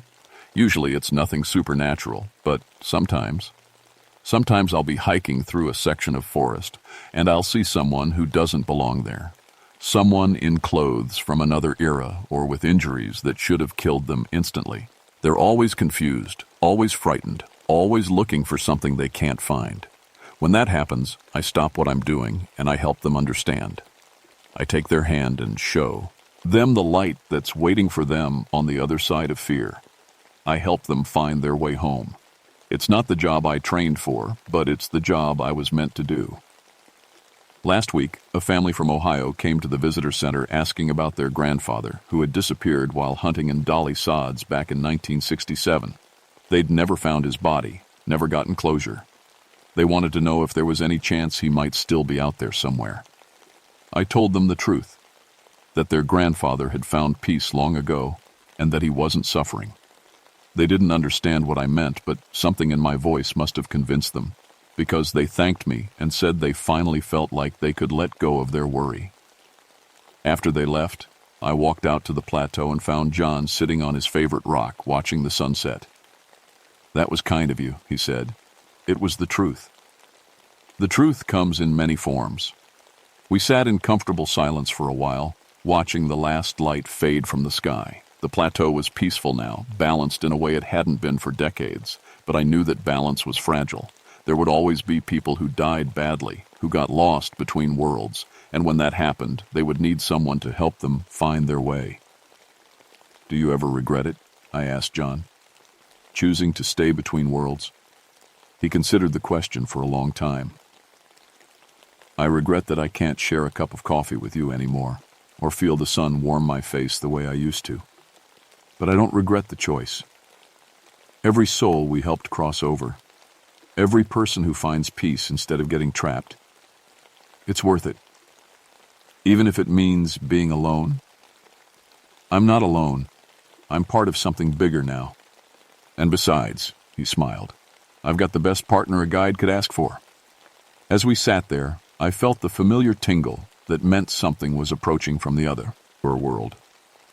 A figure emerged from the trees, a young woman in hiking clothes, looking around in confusion. "Looks like we've got work to do," John said, standing up. I sighed and got to my feet. "What's her story?" "Car accident on the mountain road 3 days ago. She's been trying to find her way back to her car. Doesn't understand why no one can see her."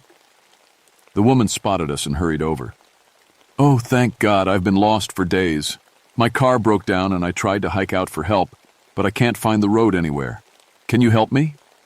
I looked at her pale face, at the way the moonlight seemed to pass right through her, at the confusion in her eyes that I'd seen so many times before.